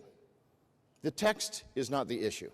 Rather, our disagreement is over 2 things: how significant these textual variants are, and whether we can have any confidence about recovering the wording of the original. I take the position that we can be relatively confident. I believe that the wording of the originals is not lost, but can be located in the manuscripts. But the question about how certain we can be that we have found it is an entirely different matter. I will also argue that although scribes changed the wording of the text for all sorts of reasons, they were unsuccessful in eradicating the wording of the original. It was both Orthodox scribes and unorthodox who tampered with the text.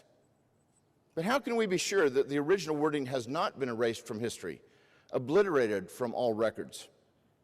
Exhibit A is Bart Ehrman's magnificent scholarly tome, The Orthodox Corruption of Scripture. In order for him to locate scribal tampering with the text, he has to know what text has been tampered with. And nowhere in the book does he say the original wording is gone, or we don't have a clue what the autographs say. Just the opposite. Virtually every one of the 300 pages in this book assumes that the autographic wording can be found among the manuscripts, and what's more, that Bart has found it. Well, let me begin with a couple of attitudes that rational people need to avoid. The first is absolute certainty, and the second is total despair or complete skepticism. On the one side are King James only advocates. They're absolutely certain that the King James Bible in every place exactly represents the original text. I've actually heard them say, if the King James Bible was good enough for St. Paul, it's good enough for me. And I think that was with a West Virginia accent, too. But this attitude is also one that many church-going, Bible-believing Christians embrace without realizing that their modern translations change with each new edition. On the other side are a few radical scholars who are so skeptical that no piece of data, no hard fact is safe in their hands. It all turns to putty because all views are created equal. If everything is equally possible, then no view is more probable than any other. And their mantra is, we really don't know what the New Testament originally said, since we no longer possess the originals, and since there could have been tremendous tampering with the text before our existing copies were produced. Such skepticism over recovering the original wording of the New Testament flies in the face of both reason and empirical evidence. These 2 attitudes, absolute certainty and radical skepticism, are like driving on the mountain roads in Greece, which I have done plenty of times. Drive too far to the left and you'll have a head-on collision with a tourist bus. Drive too far to the right and you will end up flying over the cliff where the guard... Yes, sis. But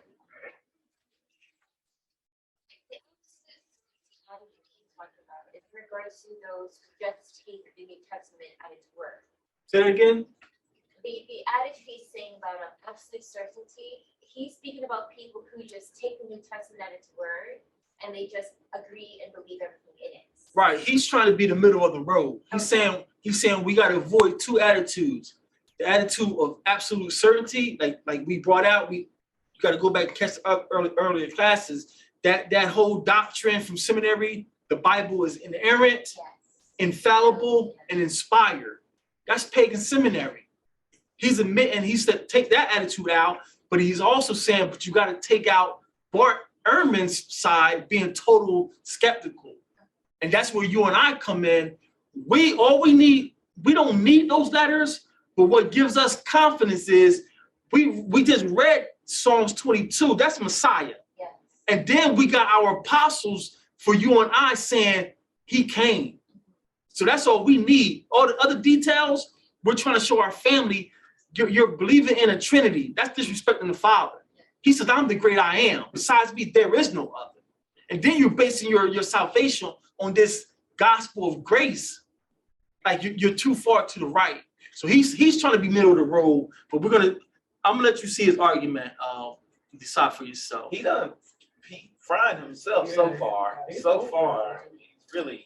Rail should have been. Y'all gotta be objective now, y'all. Rational people recognize that both extremes result in disaster and that the only proper course is one of moderation.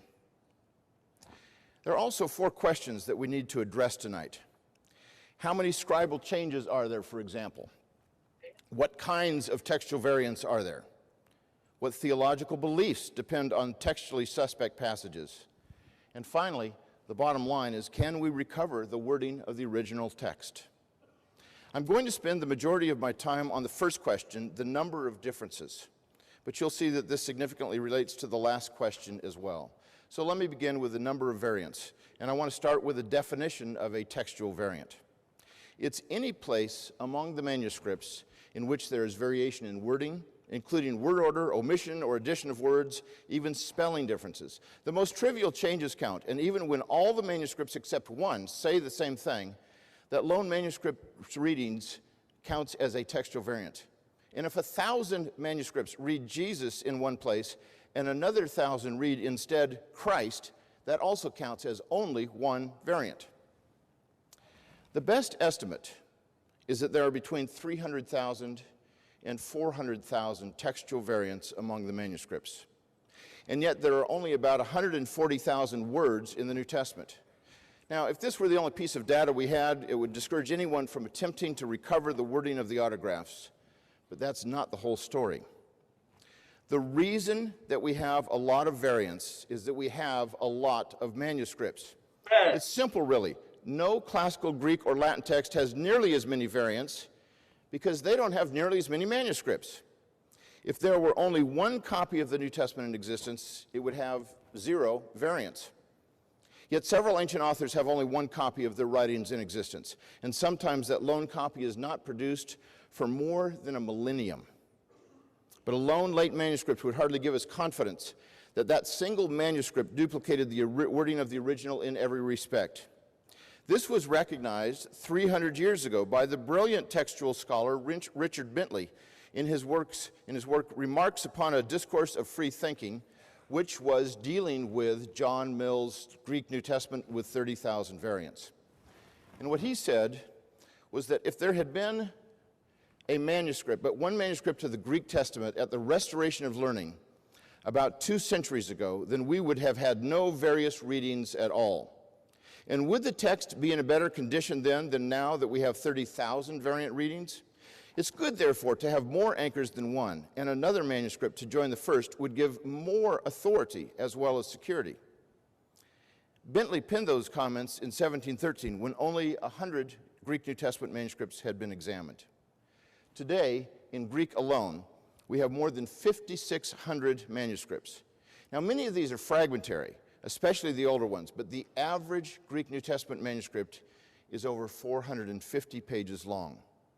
Altogether, there are more than 2.5 million pages of text, which we know quite well at CSNTM because we're trying to photograph all of them, leaving hundreds of witnesses for every book of the New Testament. And Bentley was right. The Greek New Testament of his day has about 5,000 differences from the critically reconstructed New Testament of today. As more and more manuscripts have come to light, we're getting closer and closer to the wording of the autographs. Now, it's not just the Greek manuscripts that count. The New Testament was early on translated into a variety of languages: Latin, Coptic, Syriac, Old Church Slavonic, the list goes on. There are about 10,000 Latin manuscripts of the New Testament alone. No one really knows the number of all these ancient versions, but the best estimates are certainly more than 5,000, plus the 10,000 or so in Latin. Altogether, we have at least 20,000 handwritten manuscripts of the New Testament in various languages. Now, if someone were to destroy all those manuscripts, we would still not be left without a witness. And that's because church fathers wrote commentaries on the New Testament, and they did not have the gift of brevity. We care about church. To date, approximately 1 million quotations of the New Testament by the fathers have been recorded. If all other sources for our knowledge of the text of the New Testament were destroyed, the patristic quotations would be sufficient alone for reconstruction of practically the entire New Testament, wrote Bruce Metzger and Bart Ehrman. Far more important than the numbers is the date of the manuscripts. How many manuscripts do we have in the first century after the completion of the New Testament? How many in the second, the third? Although the numbers are significantly lower, I think they're still rather impressive. We have today as many as a dozen manuscripts from the second century, 64 from the third, and 48 from the fourth. That's a total of 124 manuscripts within 300 years of the composition of the New Testament. Now, most of these are fragmentary, but collectively, the whole New Testament is found in them multiple times. How does the average classical author stack up? If we're comparing the same period, 300 years after composition, the average classical author has no literary remains. Zero, none, nada. But if we compare all the manuscripts of a particular classical author, regardless of when they were written, the total would still average less than 20, and usually less than a dozen. Stack them all up, and they're about 4 feet high. So how high would the stack of New Testament manuscripts be by comparison? Well, let's take a look. Would that be enough? No, I think we have a few more. Yeah, that's getting better. It's probably not enough. We need to add some more New Testament manuscripts. That's getting better, but it's still not even close to enough. That's still not really there. That's as much as I could do on PowerPoint. That's 1/4 the amount. If you were to put that New Testament stack in one stack, not the 10 that I've got across there, and make it go up as high as it was supposed to, we'd have over a mile Accuracy in the letters got a lot of fragments compared to 4 feet. That means they really want to. Now, perhaps this seems a little bit abstract. Let's use money as an analogy that you can all relate to. If the average ancient author makes $20,000 a year, which is below the poverty level, today that is, the New Testament earns $20 million a year. Skeptics repeatedly note that the vast majority of New Testament manuscripts come from at least 800 years after the completion of the New Testament. The implication they draw from this is that none of these manuscripts are trustworthy, that the New Testament is in no better shape than any other ancient literature. What they don't tell you is that these later manuscripts add only 2% material to the text. If you can envision the New Testament as a snowball rolling down a hill, picking up alien elements through the centuries, it's remarkable that it only picks up 2% more material over 14 centuries. And they don't tell you how this compares to other ancient writers. For many important authors, we only have partial works. Livy and Tacitus were two of the most important Roman historians of the first century CE. We base an awful lot of our understanding of Rome on these two writers. Livy wrote 142 volumes on the history of Rome. Only 25% of them survive today. Only a third of Tacitus' writings are still with us. We don't care about it. We have 200 copies of Pliny the Elder's writings, but we're waiting 700 years for the first one. Doesn't matter. Plutarch's lives are found in manuscripts no earlier than 800 years after he wrote. Josephus' Antiquities of the Jews is found in more than 20 copies, none earlier than the 9th century. The earliest copy of Polybius, the historian, was written 1,200 years after he wrote. There are massive gaps in copies of Pausanias' description of Greece, all of them coming more than 1,400 years later. Herodotus' Histories has 26 copies, the earliest coming half a millennium later. But we're waiting 1,500 years for the first substantial copy. We are waiting 18 centuries for any substantial copies of Xenophon's Hellenica. Now, these are not obscure authors. They are some of the most important historians and biographers of the Greco-Roman world. And for some of the better preserved writings, there are gaps galore. One scholar complained that the surviving copies of some of these writings are filled with gaps, corrupt, dislocated, and interpolated. He then proceeds to lay out principles to fill the gaps with nothing but his own reason, because he can't find the original wording in any manuscript. Another scholar notes that for the manuscripts of his author, the chief blemishes are gaps in the text where the manuscript tradition fails us entirely. The task of filling the gaps without manuscript testimony is absolutely necessary for most of Greco-Roman literature and almost entirely unknown for the New Testament. Let me repeat that. The task of filling the gaps without manuscript testimony is absolutely necessary for most of Greco-Roman literature and almost entirely unknown for the New Testament. Skeptics also don't tell you how many New Testament manuscripts we have in those earlier centuries. I've already mentioned the data on the first 3 centuries. Here are the statistics through 900 CE. Here are the statistics for the 900 CE. We have at least 3 times more New Testament manuscripts today within the first 200 years than the average Greco-Roman author has in 2,000 years. Although only 10% of the Greek New Testament manuscripts were copied before 900, that's still more than 500 manuscripts.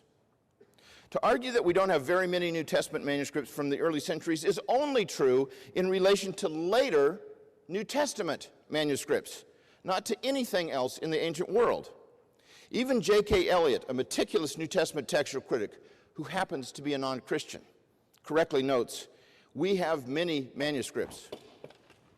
He noted some other things too, but not that.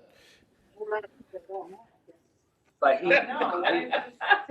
he's Mark, I lost a battery. trying to make a point that, and it's not good at all. Never should have quoted Elliott. I knew that was risk. Point that other writings have been, the manuscripts have been far removed Well, from. Bart is right, however, that New Testament scholars have a serious problem on their hands, but it's not the problem that plagues Greco-Roman scholars. But New Testament scholars are confronted with an embarrassment of riches. If we have doubts about what the original New Testament said, those doubts would have to be multiplied at least 1,000-fold for the average classical author. Now think about that. Are the skeptics really going to say that they have no idea what Plato or Demosthenes or Suetonius wrote? If they apply their skepticism of the New Testament text to the rest of Greco-Roman literature, then we might as well kiss all our ancient history books goodbye, because we would know next to nothing about the Caesars, Alexander the Great, Cicero, Plato, the glory that was Rome, or millions of other facts that these ancient manuscripts tell us. Our modern democracy, medical ethics, mathematics would all be eradicated. And most importantly, Russell Crowe could never have played the lead role in Gladiator. That was the Israelite too. This kind of skepticism would thrust us right back into the dark ages where ignorance was anything but bliss. Put simply, the New Testament is far and away the best attested work of the ancient world. And precisely because we have hundreds of thousands of variants and hundreds of early manuscripts, we're in an excellent position for recovering the wording of the original.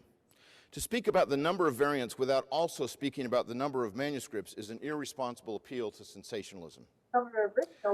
Now we get to the second section, the nature of the variants. What kinds of variants are there in the manuscripts? Well, more than 99% make virtually no difference at all. For example, the most common variant involves spelling. And this is... Covenant. Sorry about that. Spent a little time at TCU today.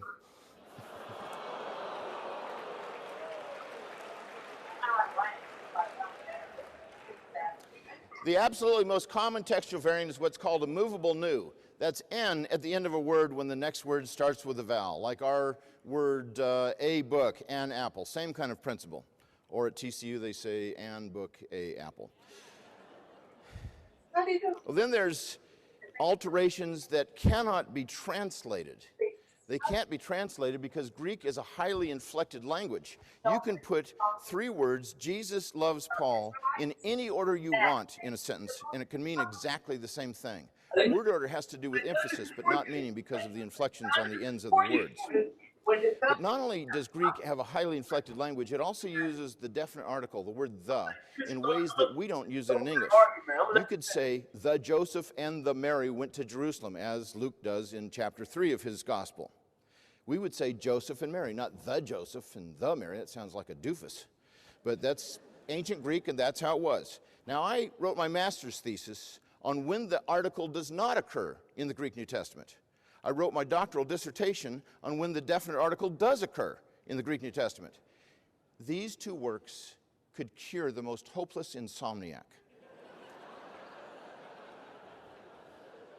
And I still don't know why the is used with proper names.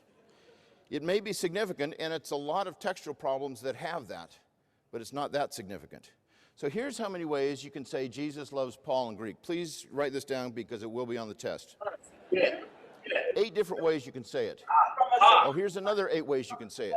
Now, if you factor in different spellings for these words, or what's called nomina sacra, or particles that typically are not translated, there are literally hundreds of ways to say Jesus loves Paul in Greek, where every single time it's translated exactly the same in English. Right. Now, if a 3-word sentence like this could potentially be expressed by hundreds of Greek constructions, how should we view the number of actual variants in the New Testament manuscripts? That there are only 3 variants for every word in the New Testament when the potential is almost infinitely greater seems trivial, especially when we consider how many thousands of manuscripts there are. The smallest group of variants are those that are both meaningful and viable. Less than 1% of all textual variants fit this group. Let me just give you a couple examples. Bart went over some major ones that we both would agree on. Mark chapter 9, verse 29. Jesus is talking to his disciples after they tried to exorcise a demon, and they came back in utter failure, and he said, this kind cannot come out except by prayer. Well, some manuscripts, including some very early manuscripts, say, and fasting. So, here's a significant issue. If you are in the business of demon exorcism, you want to know, some of these stubborn demons, do you have to cast them out with just prayer, or is fasting also necessary? Now, you can tell just by looking at me that I go with a shorter reading.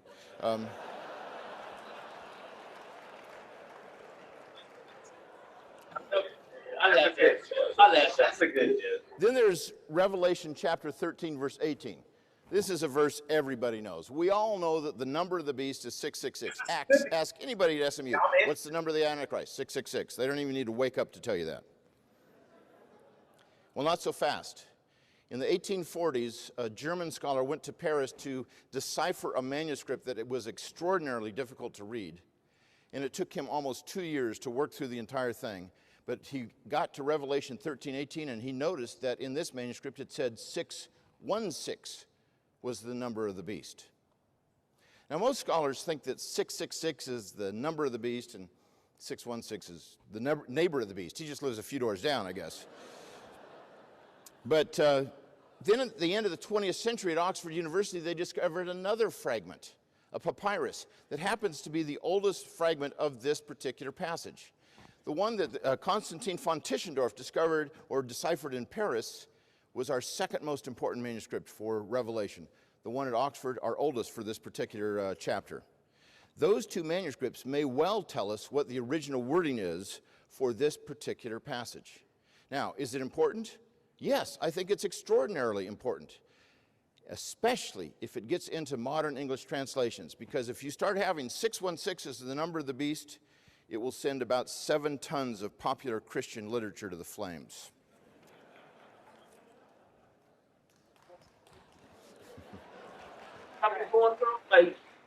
Although the quantity of textual variants among the New Testament manuscripts numbers in the hundreds of thousands, those that change the meaning pale in comparison. Less than 1% of the differences are both meaningful and viable. There are still hundreds of texts that are in dispute. I don't want to give the impression that textual criticism is merely a mopping up job nowadays, that all but a handful of problems have been resolved. That's not the case. There are hundreds of passages whose interpretation depends to some degree on which reading is followed. Well, finally, or next to last, we ask the question, what theological beliefs depend on textually suspect passages? In the appendix to Misquoting Jesus, there is a Q&A section. The most telling question asked of Bart is this: why do you believe that these core tenets of Christian orthodoxy to be in jeopardy based on the scribal errors you discovered in the biblical manuscripts? Now, Bart's response may surprise you.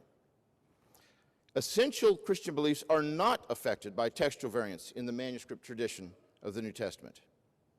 Suffice it to say that viable textual variants that disturb essential Christian beliefs found in the New Testament have not yet been produced. And finally, the bottom line: can we recover the wording of the autographs? I offer 4 arguments briefly that we can be relatively certain that we can recover the wording of the autographs. The first is a nice little quotation from Bart that I want to begin with, which he's mentioned already. Not only do we not have the originals, we don't have the first copies of the originals. We don't even have copies of the copies of the originals, or copies of the copies of the copies of the originals. You could probably put that to a tune. I like it. Well, first of all, this is probably true, but we really can't be certain about it. We can't be dogmatic if that's the case. But let's assume that it's true, but if it is, it's not the whole truth. The impression one gets from this statement is that the transmission of the New Testament is like the telephone game. It's a game that every child knows. You whisper something into somebody's ear, it goes down through 10 or 12 people, and then that last person spits it out to the whole crowd, and everybody laughs because the message got totally garbled. There's absolutely no motivation to get it right. But copying of New Testament manuscripts is hardly like this parlor game. First of all, the message is passed on in writing, not just orally. Secondly, textual critics do not rely on just the last person, but can examine the work of several scribes who are closer to the original source. Third, patristic writers are commenting on the text as it's going through its transmissional history. And when there are chronological gaps among the manuscripts, and we have quite a few, these writers often fill in those gaps by telling us what the text said in that place in their day. And finally, in the telephone game, once the story is told by one person, that individual has nothing else to do with it. It's out of his or her hands. But the original New Testament books were almost surely copied more than once, and probably several times. And they were probably consulted even after a few generations of copies had already been produced. Probably be consulted. My second argument is that Bart speaks of the first 200 years of copying as uncontrolled, giving the impression that all manuscripts of this era were riddled with mistakes, both unintentional and intentional. The scribes, it seems, were undisciplined and wild, freely adding or subtracting words whenever they wanted to. But this is not the whole story. The standard introduction to New Testament textual criticism puts things in perspective. It would be a mistake to think that the uncontrolled copying practices that led to the formation of the Western textual tradition were followed everywhere that texts were reproduced in the Roman Empire.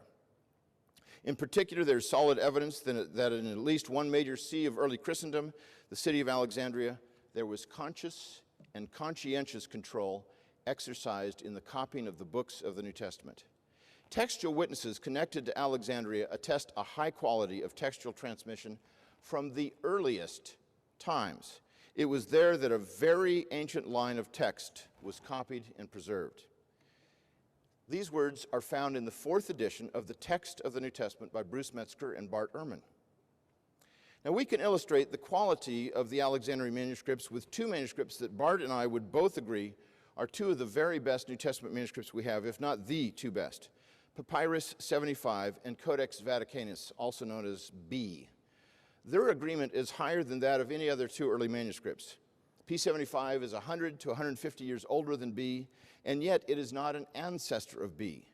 Instead, B copied from an earlier common ancestor that both B and P75 were related to.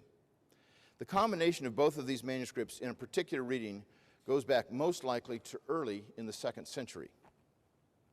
And third, the standard Greek New Testament in use today is known as the Nestle Aulon text. It not only produces what the editors believe is the wording of the original New Testament, but also lists tens of thousands of variants. Here's a picture of the text. They list 116 places where scholars over the centuries have thought that none of the Greek manuscripts have the original wording. If the manuscripts were so corrupt from very early times, then we would have a terribly corrupt text where we wouldn't have a clue what the original wording was in hundreds and hundreds of places. There's 116 that the editors list. They accept only one: the addition of a single letter to the end of a word in Acts 16:12. And yet two of the editors, Kurt Aland and Bruce Metzger, felt that even in that one place, the original wording was to be found among the manuscripts. What Aland and Metzger were arguing is that when it comes to the wording of the New Testament, it can be found either above the line or below the line in the Nestle-Aland text. In other words, the autographic text is found in A, B, or C, never none of the above. Finally, we can say even more. The vast majority of New Testament scholars believe that the wording of the autographs is not only recoverable, but that we have recovered it in most places. Total skepticism is uncalled for. In Exhibit A are Bart's many books on the New Testament. In these books, he presupposes knowledge of the wording of the autographs. Here are just some of the titles that you can see. Notice: Orthodox Corruption of Scripture, Misquoting Jesus. The Text of the New Testament, Its Transmission, Corruption, and Restoration. And Forged, Writing in the Name of God, Why the Bible's Authors Are Not Who We Think They Are. Take just the last book, published earlier this year, as an illustration. In Forged, Bart argues that Paul did not write 1 Timothy, 2 Timothy, or Titus, collectively known as the pastoral epistles. One of his arguments is that the vocabulary of these letters is not the same as what we find in Paul's authentic letters. Now, in order for him to make that claim, he has to know what the words are in Paul's other letters, as well as what the words are in the pastoral letters. Regardless of what some of us may think about his argument in Forged, this book simply could not have been written unless Bart was sure about the wording of the original text in almost every place. And the same is true for all his books on the New Testament. That's fine. Is what we have now what the New Testament authors wrote nearly 2,000 years ago? It almost certainly is in all essentials. Even in most particulars, we can be relatively sure. To be uber skeptical about this in the face of the mountain of evidence is to take a leap of faith where the guardrail should have been. It is far more reasonable to be relatively sure that we can recover the wording of the original New Testament text than to be radically skeptical about the entire endeavor. Thank you for your attention. We're going to go back and forth, but we don't need it. We don't need their back and forth because the purpose was served. The purpose was served.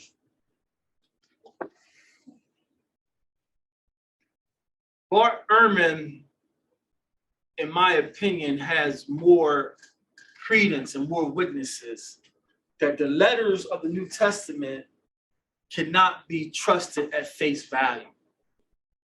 And he keeps saying, Daniel, whoever this guy, Daniel, whoever, he keeps saying that we have so many fragments that we can recover the original autographs. Why didn't you recover it yet? How? You don't have, they're missing. He kept saying that. He was saying so much nonsense over and over. Like, I believe that we can get to the original. How? But it's been this long and you only got fragments. How can you get to the original if you don't have the original? So I told Miss Gina, I said, he must be hoping that somebody is going to dig inside a cave and find something somewhere. That's the only way you're going to have a chance. But I just want to say this, go ahead and get it out of the way. When he said, even at the very beginning, basically, does this change like the theological, positioning for people who, with the missing text? It does change the philosophy of those people because, like we said, the things that we pointed out, if you got people believing that he said, go and sin no more, then they're believing that sin, maybe what she did was quote unquote wrong, but he forgave her, so we can accept everybody into our assembly. It don't matter, or church. It don't matter if they got LGBT, LT plus 1, 2, 3s, right, and everybody just come in because really they just care about the tithes and the offerings and all that stuff, right? So that is a doctrine, that is a text that's not in there, that's leading people to hang their faith, their salvation and their whole entire religious theology based on, and it was all the other ones, Father, Son, Holy Spirit. That is the actual number one. We knew that. We taught about it in this class like numerous of times already, but again, they're admitting it to you now. So for anybody who didn't believe that, the Gentiles are telling you that, that wasn't in there. That's part of new members class. They teach you the Trinity. You have to accept that as new members class. Now you have to accept that, and he's telling you that it's not in the records. But the whole Catholicism system is built on that. So it's like he keeps trying. You know how let me say that, but you know how they be talking so fast, like, yeah, we know that it's not super important. They trying to gloss over it. Slow down. Yeah. You're saying this is not that big of a deal. No, it is a big deal. It is. It's not a big deal to them because they don't have no covenant. It's generalized. You thinking this is some history of mankind that is salvation for the world when originally it's just for one group of people. So I was just listening. He said this when he first started, and I was like, "Oh, he's done." But I had to be obedient. Like, what are you talking for then? Yeah, you killed yourself in the view. I said, okay, so he's trying to go the Eminem route. He's trying to bring out all the negatives in the beginning, and then just, okay, now let me put this on the table. We agree that this ain't in there, this ain't there, and this ain't there. Okay, well you're done. But then he says, but let me show you that that's not the whole story. The story is it can be validated. I think we can get to the truth because we got all of these fragments and copies of copies. But I'm like, that argument holds zero weight. And so to do that, he tried to compare it to other historical writings. That's irrelevant. So I just want to say it is important, and it's really costing people, the people who could cleave to Israel is going to be born in vain, like Second Ezra said, because they won't even have a chance with this corrupted doctrine that Satan has cast forth. And the last point, the 666 versus the 616 changes everything. And I'm just like, man, this is why the Most High said, when you go to the wilderness, he gonna wash us with water, and he gonna have, it's so much stuff we just don't know. You see why I've been a big advocate. Now, this is just a tip of the iceberg. This is not even a third of stuff I've been collecting. But I sit back and you have Israelite teachers teaching from these books, and I hear them, and they do the same thing the Christians do when someone asks them a question. You just dance around it, or you interpolate. This is what it's saying. Like, you just made that up on the spot. That's why you can't open up these letters and think you have something. Now, like you're saying, anyone else has something else? Because like what he's saying, for us who know we're Israel, you have major theological interpolations in those letters that our life depend on. You're saying that Hamashiach, Jesus, not stoning that woman is proof that we don't have to follow the law. That's not even in the letter originally. Then you have the Trinity, that if you don't believe in this three entity that's one, you're not saved. So you got people confessing in this Trinity, totally disrespecting the Father who says, I am the great I am, there's none beside me. And that causes a stumbling block within the nation of Israel, because people keep thinking that the Messiah is the Most High. They get it confused where they are one, they are a Akkad, because they're in agreement. He is in his stead. He's in his place. So yes, they are one. He is the Father. But Son is not the Father. He is not the Father. It's hard to get people to understand. So for example, Abijah is married to Miss Gina. Miss Gina, I need to come over and wash clothes. Miss Gina comes to me, gives me the message, says Abijah says it is okay for you to come to my house and wash clothes. Today, Miss Gina is representing Abijah. Or like they say, to hear ye, I come in the stead of King Obadiah III. That person that comes, if you disrespect that person that came in the stead of the king, and let's say they slay him, because that happened, you killed him, and it happened with us, you killed him, that king that sent that man is gonna come and give you retribution. Didn't Hamashiach give him the parable of the rich ruler? So the rich ruler sent his servants and they beat the servants. Then the rich ruler says, surely going to receive my son. They killed his son. And the Pharisees was mad because they knew what he was talking about. The prophets. Then he sent his son. So you killed my prophets. Now I'm gonna send my boy. I know you're gonna receive my boy. And they just disregarded the Most High's only begotten son. So this right here, we're going to continue with this series, Uprooting Christianity, showing our family and friends with love. You're basing your eternity on letters that have been altered. He's talking about 900 CE. 900 CE, you and our ancestors was in Rome and London being servants, being slaves. So in 900 CE, the pagans have formed Catholicism. They got Catholicism on lock now. You want to be a preacher? This is what you preach. And then we got books down here that show you that the Catholic priests were illiterate. So they go to this priest who can read, and he gives them. That's why you talk to some. I was talking to a Catholic friend, and was it high school or college? He's like, yeah, we don't read the Bible at mass. I was like, what? I started laughing. You know me. And he's looking at me dead serious, like, oh, I'm sorry. We don't read. The priest reads from his book. I says, he read from the Bible? No, he has a book or something. I forgot what they call it. So your Catholic priests are not even reading the word of the Most High.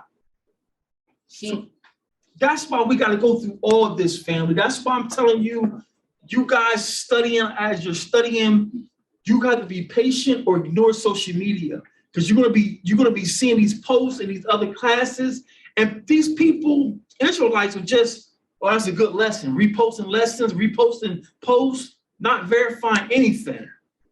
And that's why it takes all of this undigging to sit your family and friends down and says, listen, that's not even in the original letter of the elders. And they're gonna be looking at you like, who told you that? How do you know? You don't respect me because I'm dark. I'm ignorant. I don't have no degree. Who's your pastor? Who you set up under? That's why I put these good doctors. These good doctors. White doctors. I did want to say that too. It's so much stuff we be forgetting, but he said, and I took my lesson under some guy, and I wrote my dissertation on the theology of this. I was thinking the whole time, it's like that proves the point of everything we're learning in school. I ain't gonna say everything. A lot of the stuff we learn in school, and then all those degrees and all those letters behind your names, it's worthless because your letters is based on what they are saying is important for you to learn. So you wrote a whole thesis, and everything you studied and wrote was complete garbage. It's trash. Doesn't mean anything at all. So I'm like, the deception is so like, it's like in the ingredients of the food, if that makes sense. I'm not eating pork. And did you read the ingredients? They don't. Oh, it's bovine collagen. Bovine collagen. What's bovine collagen? But still, like to add on, and not just what they want. It's so hard to what they green light to be pushed out to the masses. You know what I'm saying? It's now. Let me ask y'all this, because Yashaya is saying this is the gateway. You want to be you want your thesis? I mean, you want your PhD? Meet the standard. This is your standard. Yeah. Then I'm going to award you with the highest level. That's why I've been telling y'all, be careful who you idolize. Man, I want to teach like that. I want a big church like that. Well, you got to go to this school. You got to get a license. Where the hell my shot tell him to get a license? He didn't tell him to get no license. He said, go feed my sheep. It was a foray, and he did his. No names. No names.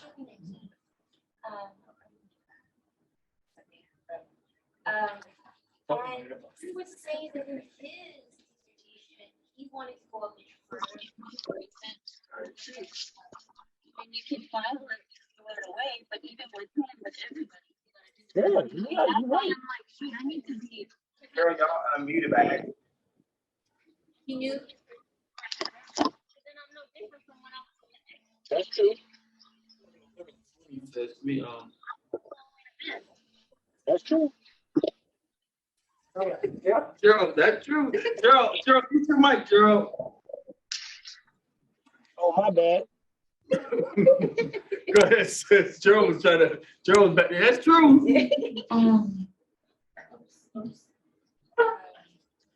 No, it just made sense what he said to me. It wasn't really like it makes sense now because he wanted to get his PhD. So he didn't go in like he would have had he been, maybe if we had our own PhD master programs for like our people. But he was saying that he kind of cut back on what he was sharing, what he was saying in his dissertation because he knew who would be reading and critiquing it. Right.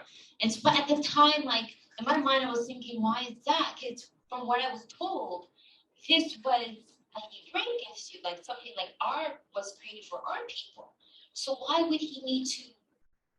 So either like that institute has been accredited through secular institutions, or you understand? Like I just at the time I didn't understand, but as you're talking, sharing, I realized, oh, that might be why. It makes sense now. We don't need them to validate anything. That's why we had a brother who came here years ago. He was like, you know, I want someone to how do you say? I want someone to like disciple me. It's like, and I went through that too. You want someone like to give you confidence that you, but it was already in our DNA. We are the people of the book. I called you to be priests and kings. So all we got to do is come back to our culture, come back to your covenant, and Hamashiach talks to us. They're not getting this in church. So we don't need no governing body, board of bishops. Let's see if you're ready. Let's hear your trial sermon. Where's this in the book? All we got to do is come back to our covenant. So that's why you get these gateways. And they're going to ask you questions, well, who you study under? Who you ask them, well, who's on the board of governors at your school? Oh, I don't know. Well, who financed the author of the book the textbooks you had to buy? I don't know. Who founded your school? I don't know. But you gave them all this money to get a degree. And now you got a bunch of Jesuit doctrine in your head. No one can tell you nothing. That's why coming back to our covenant is the only way back home. Coming back to the law, statutes, commandments is your only way out of this captivity. So this is a love mission to reach our family and friends, and we're going to continue doing so.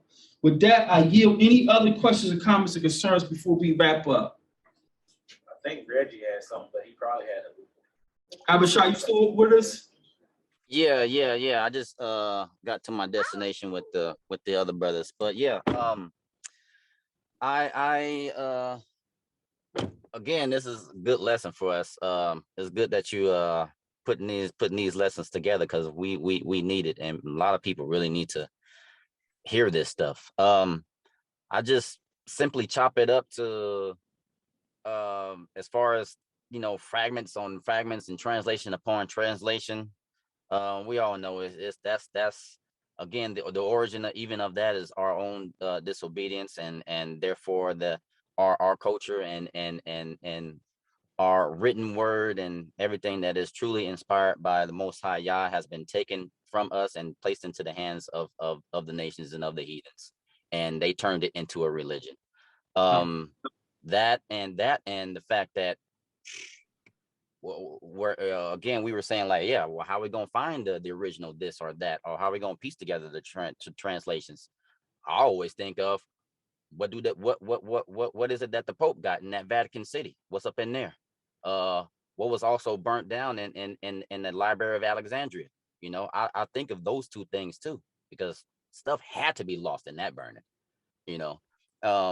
and stuff has to be somewhere and somebody got it, but that goes to the powers that be, so they probably got something, so I think of that stuff, and yeah, a lot of this is just you know, we just gotta, again, use the textual criticism and not stay so staunch on, you know, whatever version of the Bible we think is what it is. And no, I think for the most part, how to get everlasting life, I don't think that has been adulterated. I think the Most High has kept that and preserved that alive, and law, statutes, and commandments. Quite simple, you know. But everything else, it has to be vetted and textually criticized. And it's good that we're able to come together and have this class. Oh, you talking about your house. The water reply for that. The water reply for that.